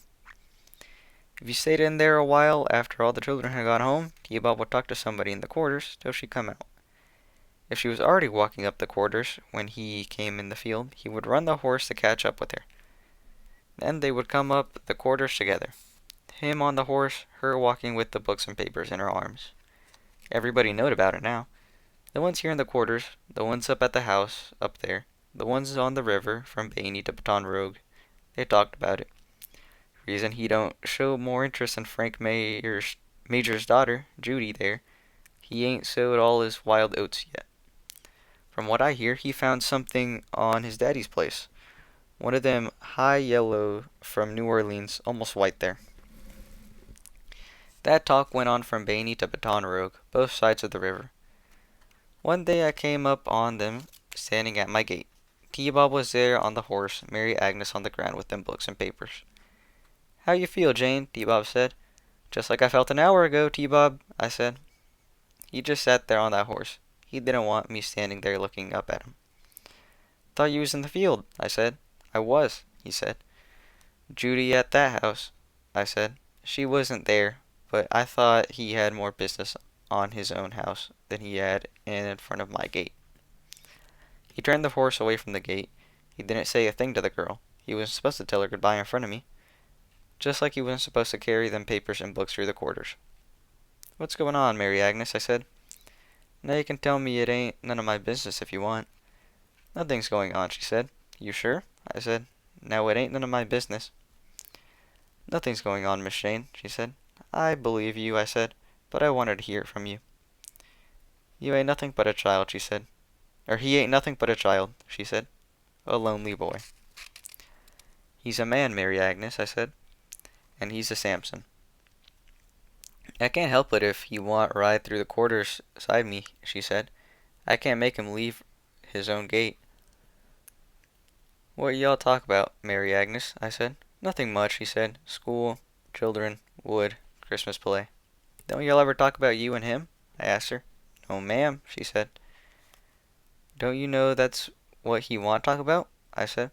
"I have no interest in that boy," she said. "I believe you, but he got interest in you," I said. "That's his fault," she said. "But I got no interest in men, black or white. I'm for these children here. That's why I left home." "It's coming a time when he gonna tell you what he's interested in," I told her. "I can handle Robert," she said. "That's what you call him? Robert?" "Yes, ma'am." "And you don't say nothing?" "He want me to call him Robert," she said. "I never thought about calling him nothing else." "Never mister?" "In front of the children. Never by myself. No, ma'am.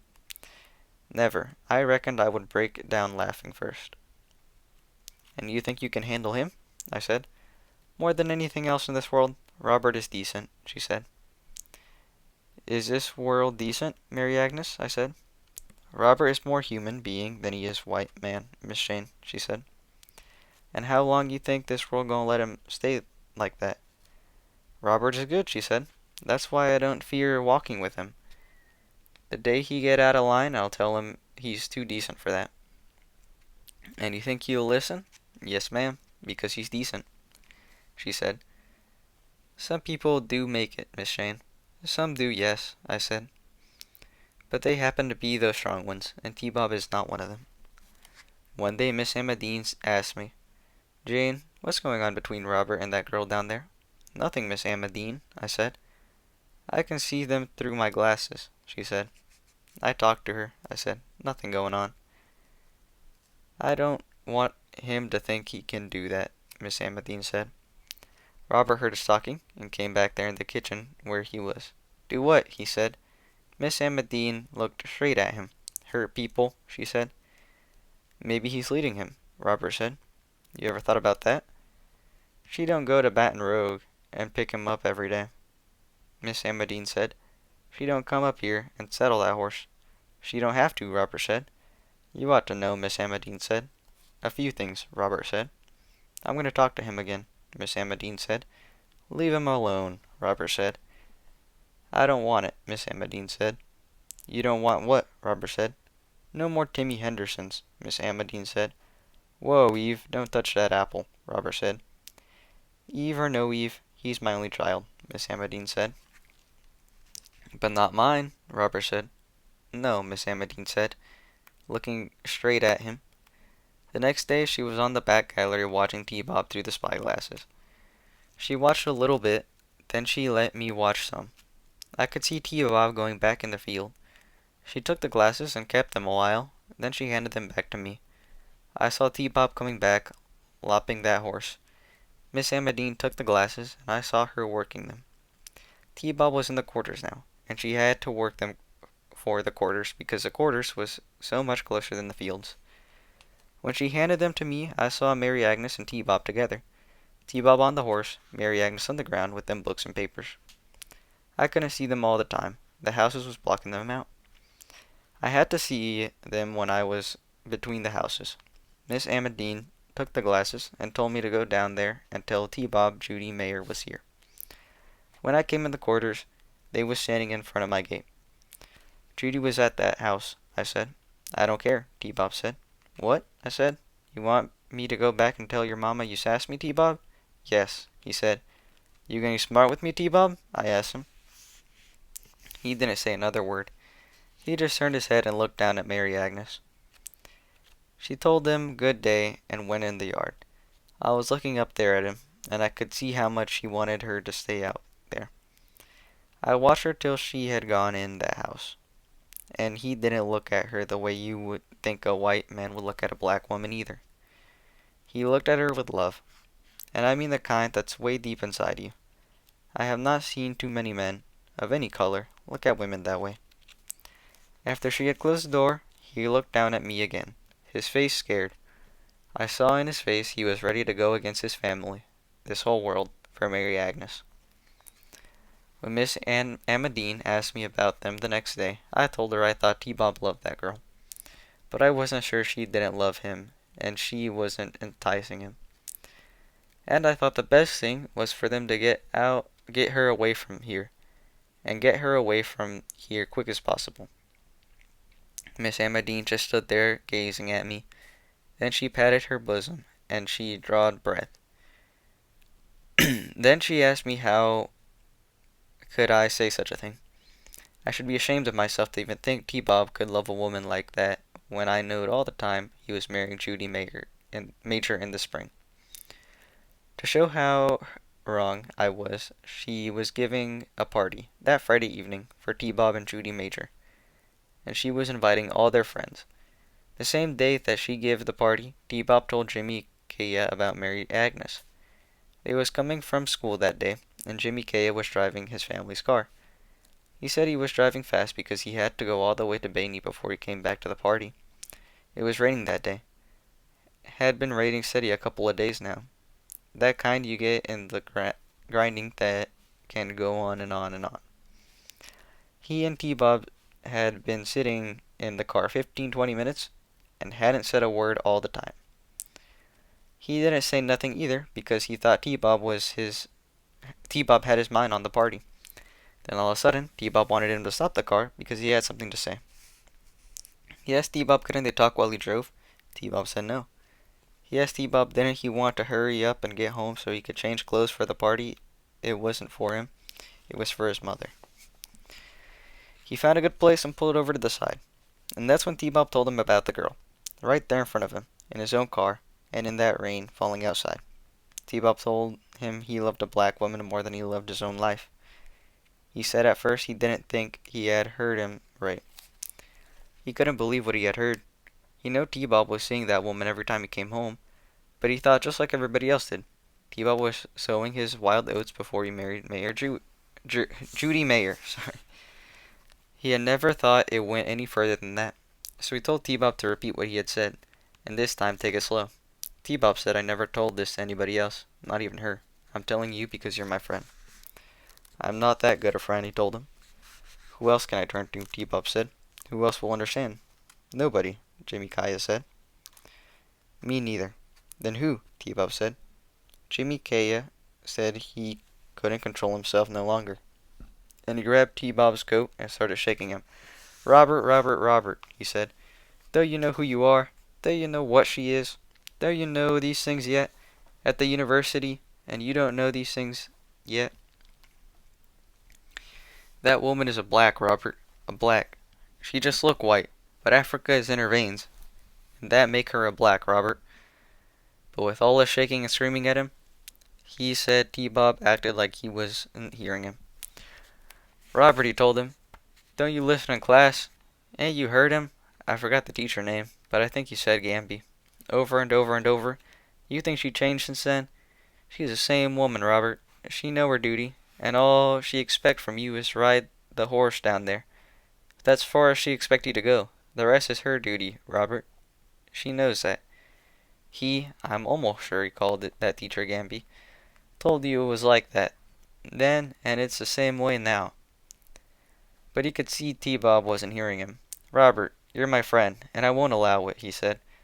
I'll have her run off the place. I'll see to it. They run her out of the state. T-Bob just sat there, like he wasn't listening, or like he was thinking about something else. Listen, Robert, Kaya said. And that's when he told T-Bob what everybody had always told him. From his daddy to his teacher had told him. If you want her to go to that house and take her, if you want her at that school, make them children go out in the yard and wait. Take her in that ditch if you can't wait to get her home. But she's there for that and nothing else. Jimmy Kaya said he didn't see the lick coming. He didn't see it because it came even before T-Bob's face had time to change. He said T-Bob couldn't have stayed mad more than a second, because the next thing he saw, T-Bob was gazing down at his hand. The way a man would look at a gun after he shot somebody. Like he wanted to say, where did this come from? Who put it in my hand? How could I ever do that? T-Bob gazed at his hand like somebody or something else had raised it. It was at the house when they got there. Miss Amadine had brought Ethel up there to serve the drinks and the sandwiches. And he asked me to stay there and make coffee. I was back in the kitchen when T-Bob and Jimmy Kaya came in. They spoke to some of the people who had been there already, and then they went to the library. Robert had a bottle of whiskey in there. T-Bob and Jimmy Kaya poured up something to drink. Jimmy Kaya stayed there half an hour, then left for Baney. He was going back home and change clothes. Then he was coming back.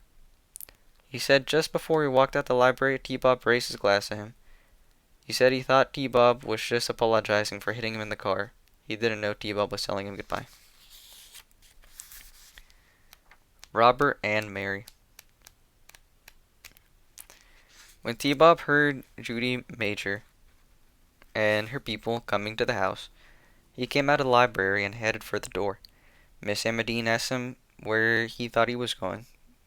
Didn't he see Judy there taking off her coat? But he was outside even before she got through talking. Mary Agnes was packing her suitcase when she heard him knock at the door.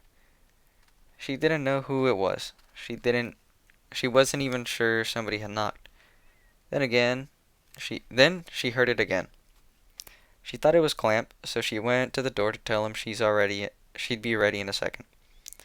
But when he opened the door and saw T-Bob standing there, her face red and swole, his eyes wild and strange, she said he scared her for a second. Not because she thought he would do her anything. She thought he was sick or had something wrong and had come here for help.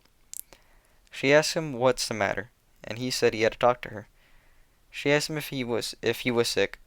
He told her he had just to talk to her. Then he pushed his way in the house.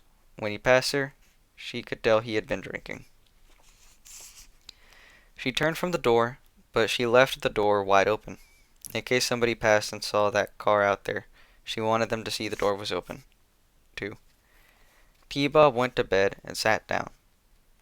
Mary Agnes still thought he was in some kind of trouble and had come to here for her help. Tell me what's the matter, she said. I have to hurry and leave. He just sat there looking at her, his face all red and swole. She could tell he wanted to say something, but he didn't know how she was going to answer. Something the matter? She asked him. She talked to him like she talked to a brother or a first cousin. She had always looked at him like that, like he was more like her, not like he was a whiter man. She thought he looked at her the same way. That's why she never got worried about him riding there beside her. She never thought he would try anything, and if he did, she always thought she would be able to make him understand. Now he told her why he had come here. He said it quick, looking straight at her. He wouldn't stop for breath. He just said it all before he had a chance to answer. She didn't say nothing, but she started shaking her head from the moment he started talking. But he wouldn't stop. He swore to God he meant every word. He would give her the Samson name tonight. They would go to New Orleans to get married. Nobody here could tell she was colored, or nobody there could tell she was colored. You can't give me something you don't own yourself, Robert, she told him.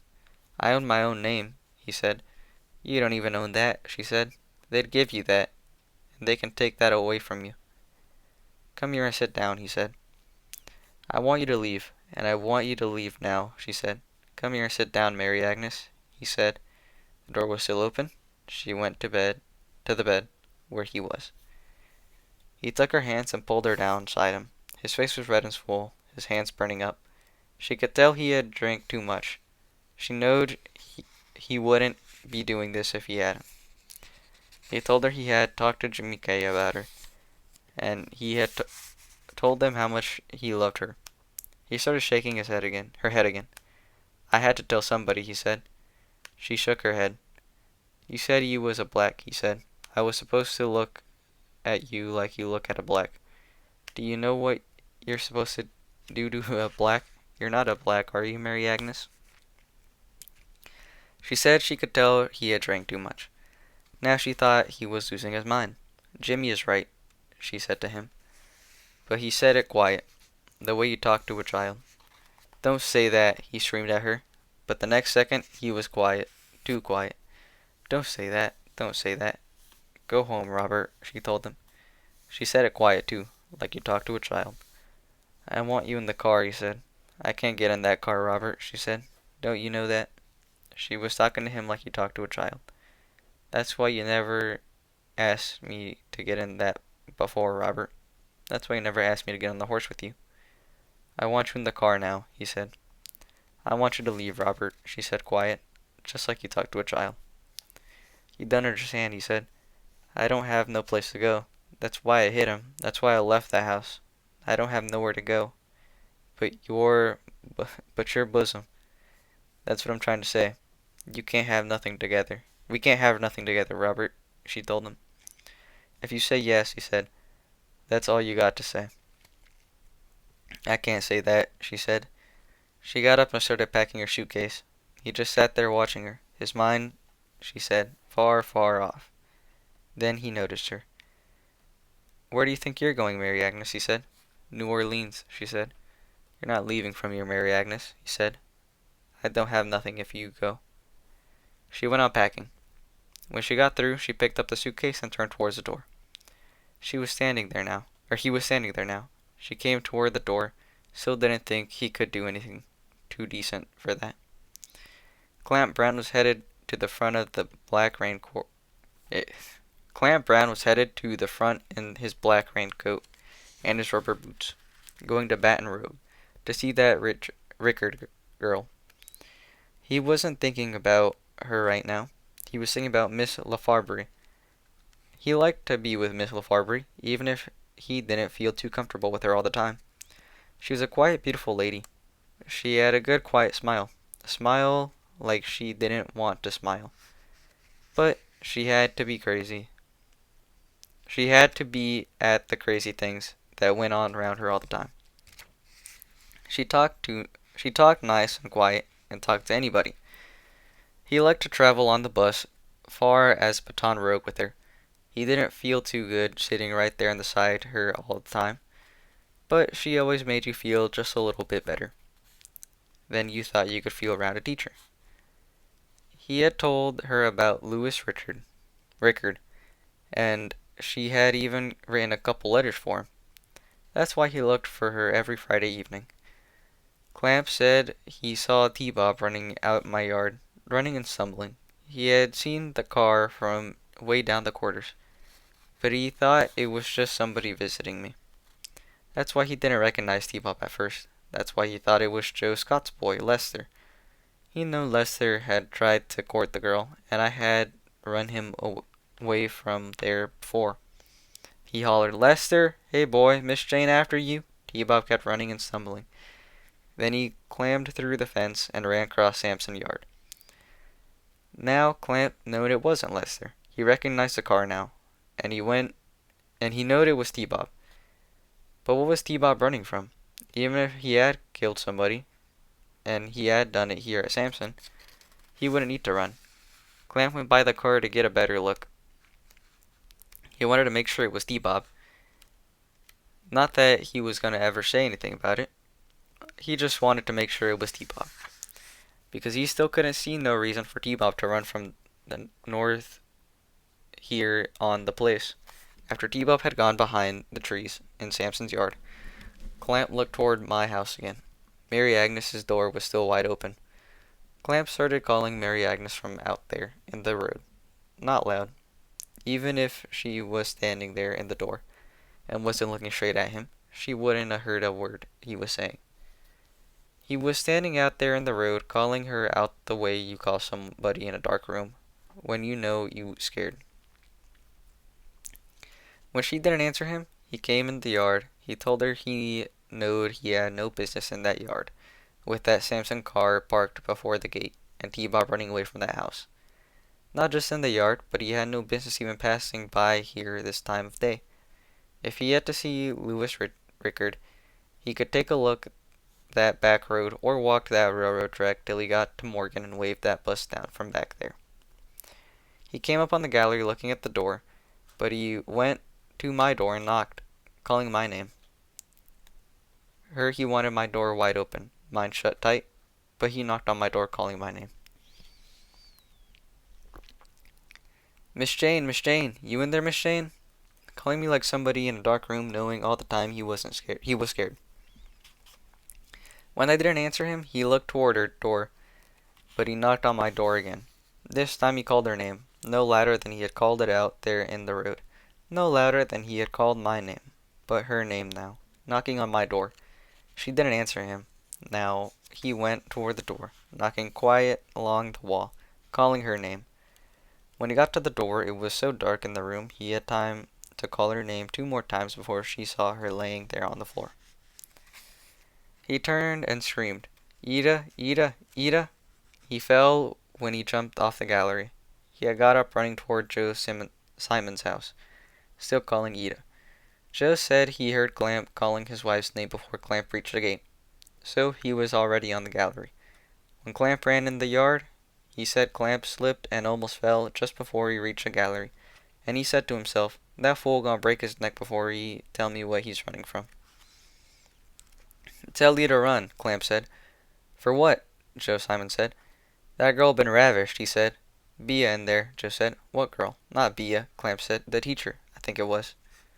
Joe Simon said he had seen that car parked in the front door while Clamp was still running in the yard, so now he stopped him. "And Ida gon' get in that?" he said. "Get away from here. I don't even know you said it. And if I was you, I'd go on to Baton Rouge and play like I didn't say it either." "I'm going," Ida said behind him. "You ain't going nowhere," Joe said. "I'm the man of this house. If he hadn't done it, somebody else had to do it. Playing like she Miss High Class. Come on, Clamp," Ida said. "You don't hear good," Joe Simon said. "I told her you stay here."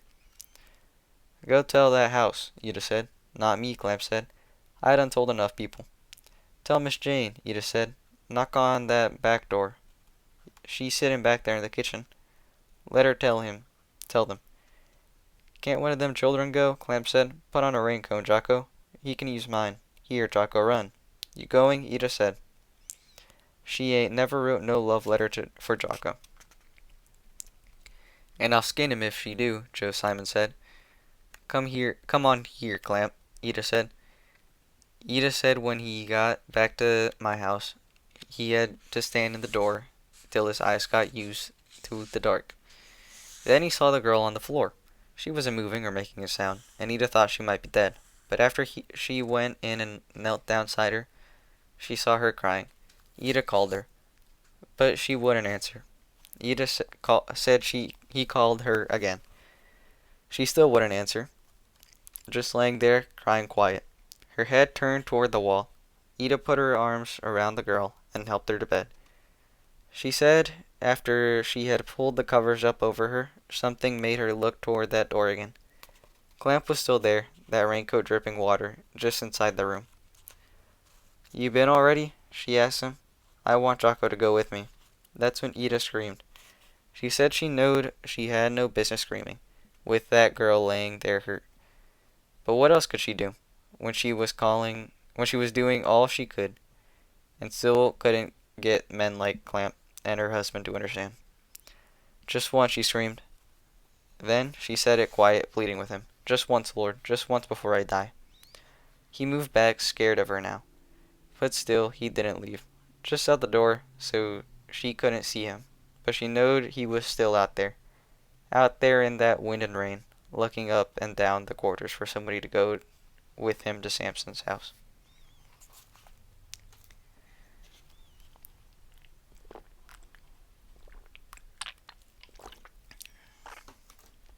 Samson House. I was sitting in the yard having a cup of coffee with Jewel Reynard when T-Bob came back to the house. Like I have said, Jules Reynard was T-Bob's pairing. Big man with snow white hair and red face. Breathed loud all the time, since I know him, and that had been years and years. Always had that problem breathing. Me and Jules Reynard talked every time he came to the house. Sometimes just the two of us at that house, sitting back there in the kitchen, drinking coffee and talking. No, not sitting at the table and at the same time. He always let me sit at the table and the chair, and he sat in the chair by the door. Or, if it was cold, I might sit in a chair by the stove, and he would sit at the table. That day I was sitting at the table with my coffee. He was over there by the icebox with his cup. Ethel came back here and told me T-Bob had run in the house wet and locked himself up in the library. After she went back in the front, I felt Jules Reynard looking at me. He had been talking about T-Bob and the girl just a few minutes before that. He said about a week ago he had spoke to T-Bob about Mary Agnes, like everybody else around there. He knew T-Bob had been seeing the girl a lot, and he asked him what it meant. T-Bob wouldn't answer him. He said he told T-Bob from looks the girl could easily pass for white. She was beautiful, and any man in his right mind could fall in love with her, and many of them probably was. But the girl wasn't white, he told T-Bob, and love for her, at least in the open, was impossible. Jules Reynard said that to me just minutes before Ethel came back in the house. After she went back to the front, I could feel him looking at me again. Did that car come back? He said. I didn't hear it. He probably would have got up and looked out the door, but every move Jules Reynard made was an effort on his part. He sat there and sipped his coffee. Ethel came back a little while later. Still in there, she said. Knock knock, but she won't answer. What's the rest of them doing up there? Jules asked her. Making like nobody's going on, Ethel said. Anything going on? Jules asked her. I ain't got nothing to do with it, Ethel said. Just say he come here wet and locked himself up. She filled up the glasses and took them back to the front. Jules watched her till she had gone in the other room. Then he looked at me, but neither of us had anything to say. Ethel came back again, looking at me, shaking her head, because she was looking at me, not at Jules. He wasn't supposed to be able to see her. Won't answer, she whispered. She took a tray of sandwiches to the front. Soon as everybody had got one, she came back. I don't like this, she said. She wasn't talking to me now. She was talking to herself. Go home then, Jules said. Raining too hard out there, she said. Then shut up, he said. She went back to the front, but I noticed she hadn't gone all the way. She was standing in the hall between the kitchen and the parlor. Jules looked toward the screen door and raised his head, like he was listening to something. Then he turned his head toward the hall. Say there, gal, he said. Ethel came back up in the kitchen. Yes, sir? Peep out that door. There. Ethel went on to the door and cracked it open, and I could feel the chill come in. Clamp out there hollering, she said. She hollered back, what you want? With that door open, I could hear him now. Ho, Miss Jane? Hoa, Miss Jane? What you want, Clamp? Ethel hollered. Hoa, Miss Jane? He hollered. Hoa, Miss Jane? Talking to that loon like talking to that rain, Ethel said. What you want, Clamp? Tell Miss Jane come see. Tell him come in here, Jules said. Miss Jane say you must think she's crazy coming out there in all that rain. Say you come in here. I heard him coming up the steps, and I heard him scraping his boots on the back gallery and kicking the mud on the ground. He knocked. Now, what you knocking for, loon? Ethel said. Can't you see I'm holding this door open? Miss Shane in there? He asked, sitting at the table. Tell her come see. Boy, come on in here, Ethel said. He come in the door with that rubber hat in his hand, his raincoat and them boots shining wet. He looked at Jules sitting over there by the icebox and could see he was scared. And I could see he was scared. He turned to me with his back to Jules, but he still didn't say nothing. Speak, boy, Jules said. That girl, Clamp said to me, been ravished. What girl? Jules say. Speak, boy. But we all knowed what girl before Clamp said it. Ethel screamed. Jules told her to be quiet. I got up. I was coming home to look after the girl. But Jules told me to find Miss Amadine and be careful what I said. When I came to the front, they was all standing there with them glasses and sandwiches, trying to act like nothing was going on. But you felt it in the moment you came in that room. Miss Amadine was standing near the library. Maybe she had just knocked, maybe she was getting ready to knock again. When I spoke to her, she jerked around like she expected bad news. Kitchen, I said. Any other time would have said, kitchen, for what? But she didn't say a word. She moved so fast I couldn't keep up with her. I heard Jules saying, that door still locked? I don't think she answered him. I know she was looking at Clamp when I got back there. Clamp was standing there with that water dripping off that raincoat down on the floor. He was trying to hide the water behind him, but no matter where he moved it dripped some more. She didn't ask Clamp why he thought he was there. She knowed he was there. He was the one who had brought word. She turned to go back to the front, but Robert was already headed back that way. They looked at each other, then moved to the door and looked at Clamp. Clamp wanted to hide that water for sure. Get him out there, Jules said to Robert. Robert didn't look at Jules. He was still looking at Clamp, but he didn't say a word, looking like he was trying to get things together for himself. Then he whirled. Miss Amadine no more than a step behind him. Even in the hall, before she even got to the parlor, he was calling T-Bob. Robert, Robert, Robert. I went to get my coat, but Jules stopped me again. Nothing you can do down there, he said. Somebody see you leaving and figure what happened, this whole thing can blow up. Anybody down there with her? I asked Clamp. Ida, he said. Anybody else know? Joe and them children, he said. Nobody else? No, ma'am. He could hear Robert beating on the library door and calling T-Bob. Then we could hear him beating louder and cussing. Then it would get quiet a second while he listened. In that time he was listening, we could hear Miss Amadine calling quickly. Go find that axe, Jules said to Clamp, and you stay there, he said to Ethel. Run out of here screaming, and this whole thing blow up. And you too, he said to me. Go find that axe. He said to Clamp. Go get in a corner somewhere, he said to Ethel. Just don't run out of here. He went out of the kitchen, breathing hard.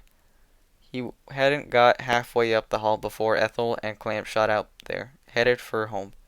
I started to follow them because I thought that girl might need me, but Clamp said Ida was there, and I figured she couldn't do anything I could do and could probably do it better. I went outside to get the axe. It was all still raining, and when I came back in that house, my dress and scarf was good and wet. Coming up the hall, I could hear Robert slamming his shoulder against that door. When Jules saw me with that axe, he figured out what had happened, and he took the axe from me and handed it to Robert. All the people moved back when Robert started swinging the axe at the door. He was swinging it blade first. He wasn't aiming to break the door in. He wanted to chop it down for now. Every time he hit the door, the water from the axe sprayed all the people in front and they had to move further back. The sound of the axe against the door went like thunder through that old house. Pictures of the old people shook on every wall. A looking glass fell and scattered all over the floor.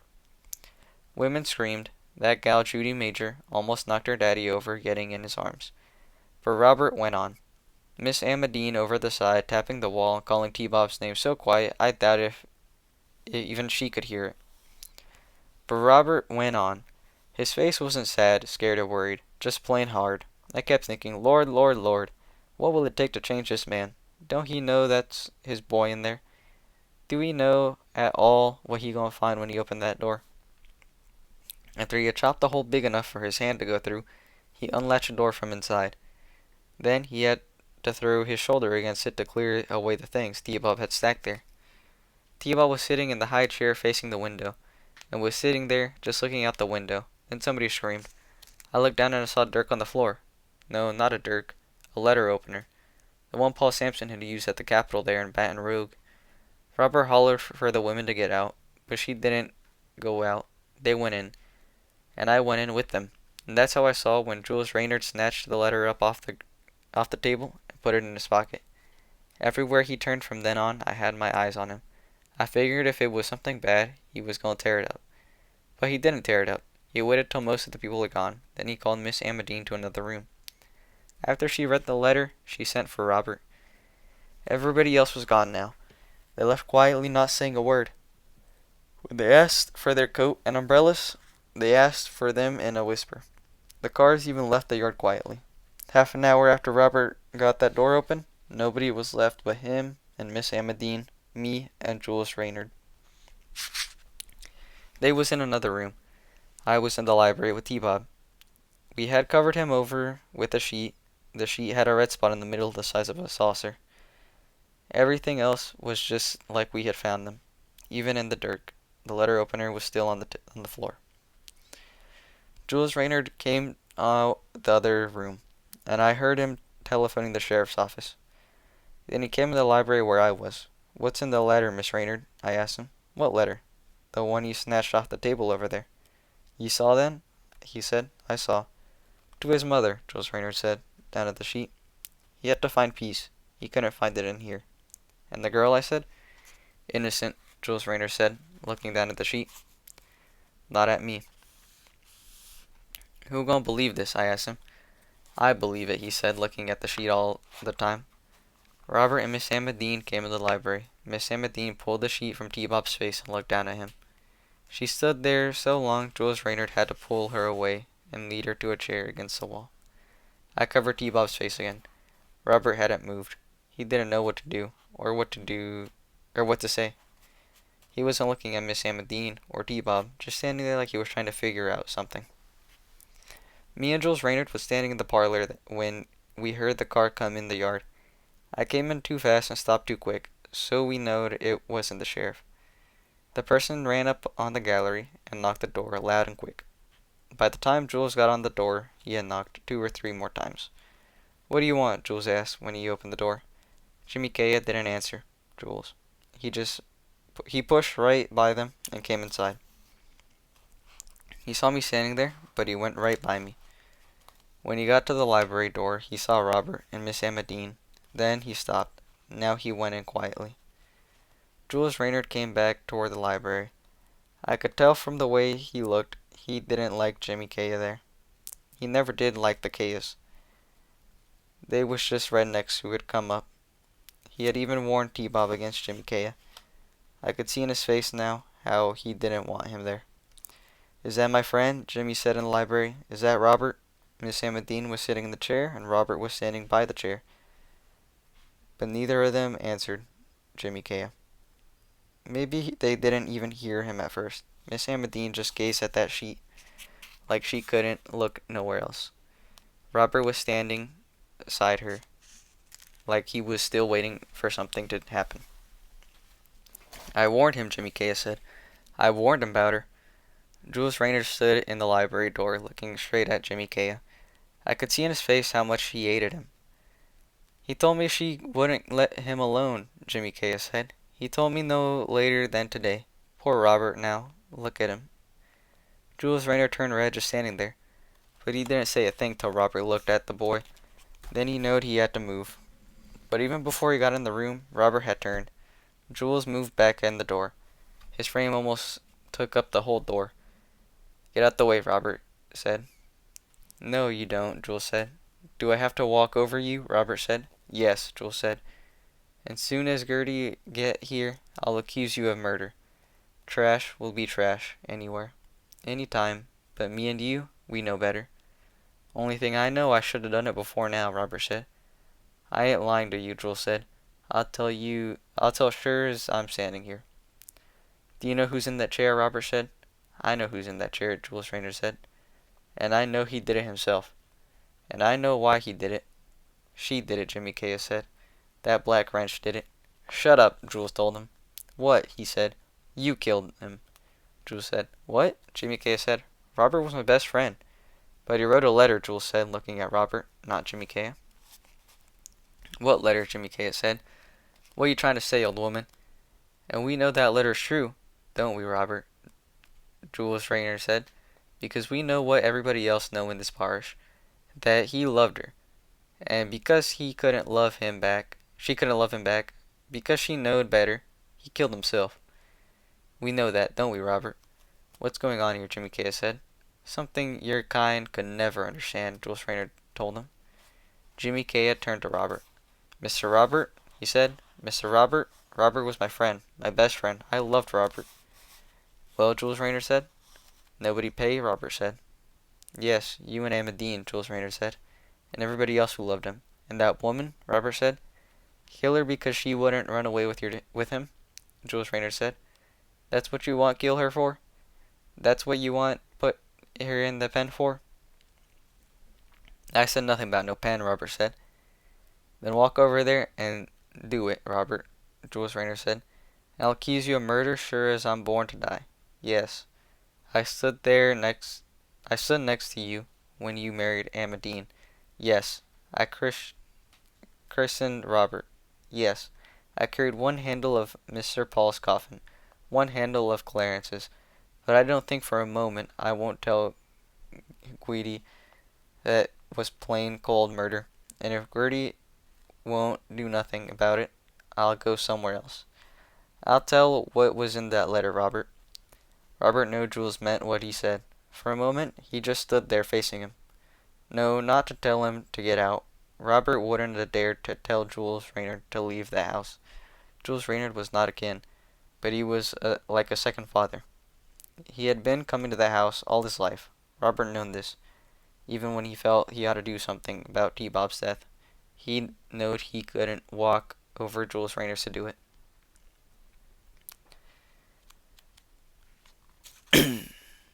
He looked at Miss Emma Dean whenever he said that's what he was going to do.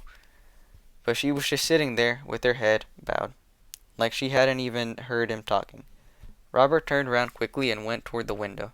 Now he just stood there looking out at the rain. Jules Rayner looked at Jimmy Kaya. Come out here, he said. You foul the air in there. Jimmy Kaya looked at Robert. Mr. Robert, he said. Robert looked out the window. Jimmy Kaya looked at Miss Emma Dean. Miss Emma Dean, he said. She kept her head bowed. Miss Emma Dean, I loved Robert. The Lord knows I loved Robert. But she didn't look up. He looked at Robert again, but Robert still looked out the window. He looked at the sheet that covered T-Bob. He put his hand on T-Bob's shoulder. Then he came toward the door.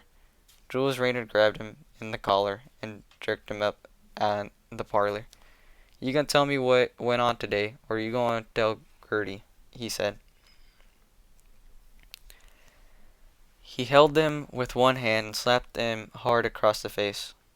Then he pushed him down in a chair. Jimmy Kaya sat there covering his face, crying. Bring me a chair, Jules said to me. I brought him a chair. He sat in it facing Jimmy Kaya. Well, he said, I didn't tell him nothing. Jimmy Kaya said, crying. No, Jules said. Jimmy Kaya cried, but I didn't say nothing else. Jules grabbed him again. No more than rules, he said, flinching back from Jules' hand that was already in the air. Jules turned him loose. Explain them rules to me, he said. She there for his pleasure, nothing else, Jimmy Kaya said. You told him more than that, Jules said. Lot more. And you gonna tell me or you gonna tell it to Gertie? Well, I didn't kill him by myself, Jimmy Kaya said. We all killed him. You getting warm, Jules said. Robert was my friend, Jimmy Kaya said. I loved Robert, I loved him. He looked at Jules crying. I loved Robert. Can't you understand nothing? I loved Robert. Me or Gertie, Jules said. I didn't tell him no more than what my daddy told me, Jimmy Kaya said. What's my daddy told him? What Mr. Paul told Mr. Robert. What Mr. Paul's daddy told him.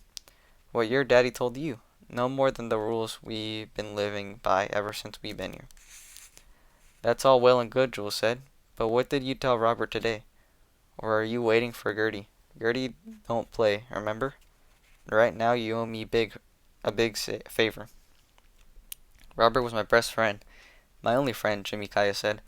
Well, I guess you want to talk to Gertie, Jules said. And I warn you, that letter got your name everywhere. Robert came out from the library and nodded for me to go in there.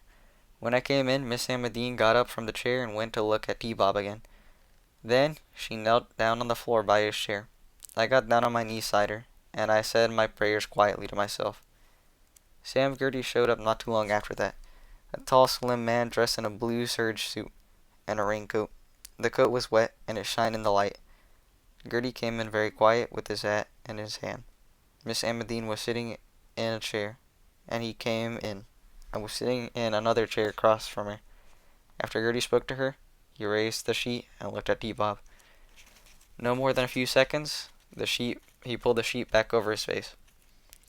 When he saw the letter opener on the floor, he looked at me. He had a hard and brutal face.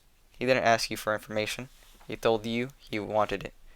I just glanced down at the floor. He got a piece of paper and picked up the letter opener, then wrapped it in the handkerchief and put it in his pocket. He went back out, and I heard him and Jules talking. Next thing I heard him say was, well? Sam Gertie looked at black people and white people in two different ways. He must have looked at Jimmy Kaya and looked at black people because Jimmy Kaya started talking and wouldn't stop. After they heard his story, they told him to go on home. Then Jules and Sam Gertie came on down the quarters to talk to the girl. Ida was still there. They told Ida to go to my side of the house while they asked the girl some questions. Ida said with them big cracks in the wall, they might as well had let her stay in there because she could hear everything anyhow. She said when she heard that T-Bob had took his life, she had to hurry over and cover her mouth to keep her from screaming. But the girl didn't make a sound. If she did, it wasn't loud enough for Ida to hear. Ida said even when Sam Gertie told her life depended on what she had to say, she still wouldn't say anything to him. He told her she wasn't going to beg her, and he had ways to make her talk. She still didn't say a word. Ida said it got quiet in there, and she wondered what they was doing. She didn't hear any scuffling, so they wouldn't be hurting the girl. Maybe they was waiting for her to start. Ida waited too. Then she heard a slap. She heard Jules Raynard say that won't help. Sam Gertie said it worked before. It was quiet again, then Jules Raynard's voice, gentle like a father, talking to his child. He told the girl about the letter and wasn't accused of nothing. T-Bob had said over and over she was innocent for everything. And it was this, nothing else, that made her tell them what had happened. Ida heard it all from the other side. She had squatted down on the floor with her ear to the wall, and she heard every word the girl said. She said when Mary Agnes got through talking, Gertie said, I want to know one thing, and this better be true. Did he rape you? No, sir, the girl said. When I started by him, he grabbed me and swung me back across the room. I stuck my back against the wall, and I fell. I was almost out, and I saw him standing there over me. He looked scared, then he turned and ran to the house. I heard Clamp calling me, and I tried to answer, but I couldn't. Next thing I knowed, Ida was helping me to bed. But no, sir, he didn't do that. Robert was too decent for that. Then what he had to go and do a fool thing like that for, Gertie said. Ida said it was quiet in there a moment. Then she heard Jules Raynard telling the girl not to say a word about this ever again. And they wanted her to get away from here tonight. He asked her if she had any money. She said she had some. He told her he wanted her to leave for New Orleans tonight. And he said he wanted her to leave New Orleans soon as he could. He told her not to tell nobody where she was going, not even him. Then he called Ida back round the other side. He told Ida to go find somebody with a car and tell him. He didn't care who, to take this girl to New Orleans and take her there now. Jules Raynard and Sam Gertie came back to the house and talked to Robert and Miss Amadine. I didn't hear what they had to say, but the next day the newspaper said they had no idea why Robert Sampson of Samson, Louisiana, had taken his own life. The newspaper said everybody thought it was The newspaper said everybody thought he was so happy knowing in a few days he was going to be husband of beautiful and cultured Judy Major of Bainey, Louisiana. Sheriff Sam Gertie was investigating the matter, the newspaper said. The coroner came the coroner came and took T-Bob away while I was still at the house. Then Jules Raynard brought me on home. When he stopped before my gate, I started to get out the car and I looked at him again. "You're a good man, Mr. Raynard," I told him. "Because I didn't let them kill her," he said over his shoulder. "Yes, sir." "We caused one death already this evening," he said. I sat in the back seat looking at him. He was looking out at the rain. "Jimmy was right," he said. "We all killed him. We tried to make him follow a set of rules our people had gived us long ago. But these rules just ain't old enough, Jane." "I don't understand you, Mr. Raynard," I said. "Somewhere in the past, Jane," he said, "way back, men like Robert could love a woman like Mary Agnes. But somewhere along the way, somebody wrote a new set of rules commending all that. I had to live by them. Robert at that house now had to live by them, and Clarence Kaya had to live by them.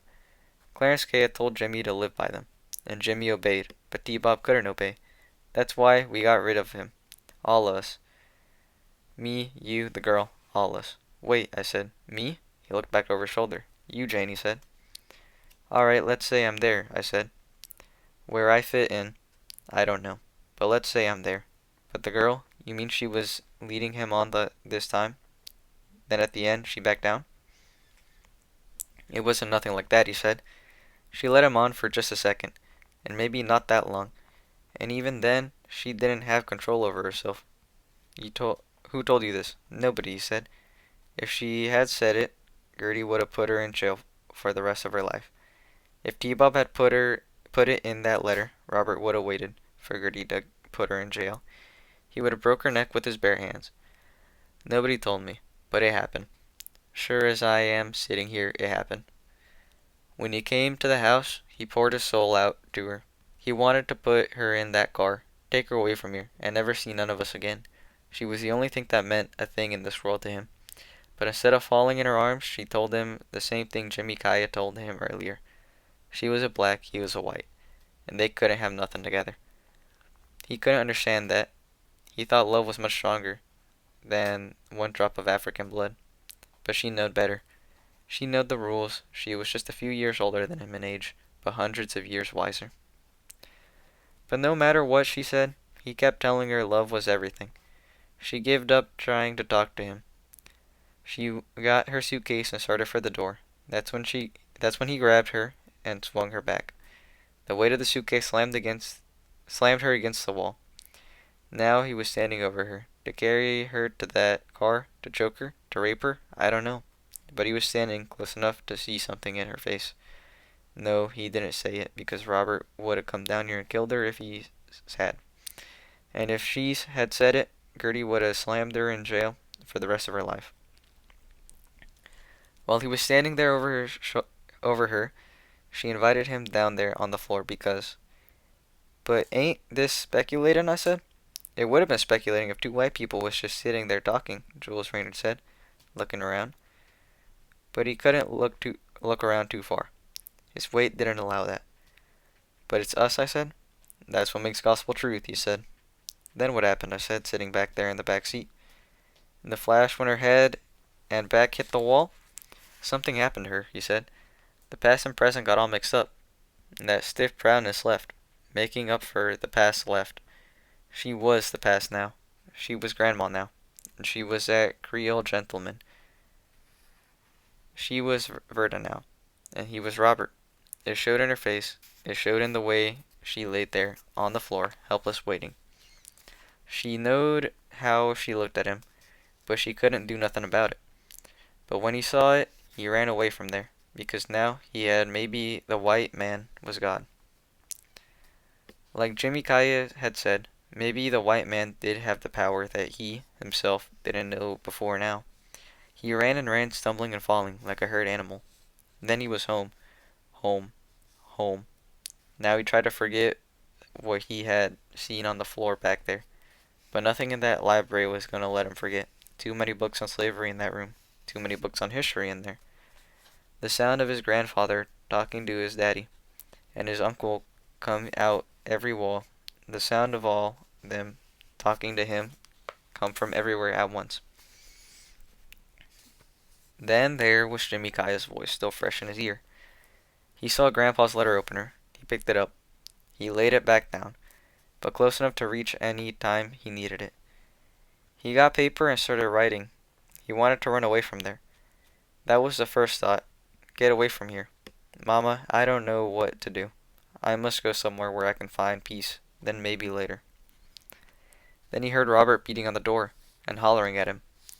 When you come to me, Mama, I won't be here. Forgive me. I love you. Jules Reynard pulled out his pocket handkerchief and wiped his face and neck.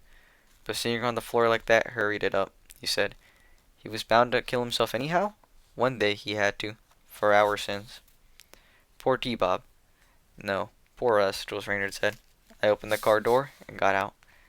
Good night, Mr. Reynard, I said. Good night, Jane. And that is the end of Book 3.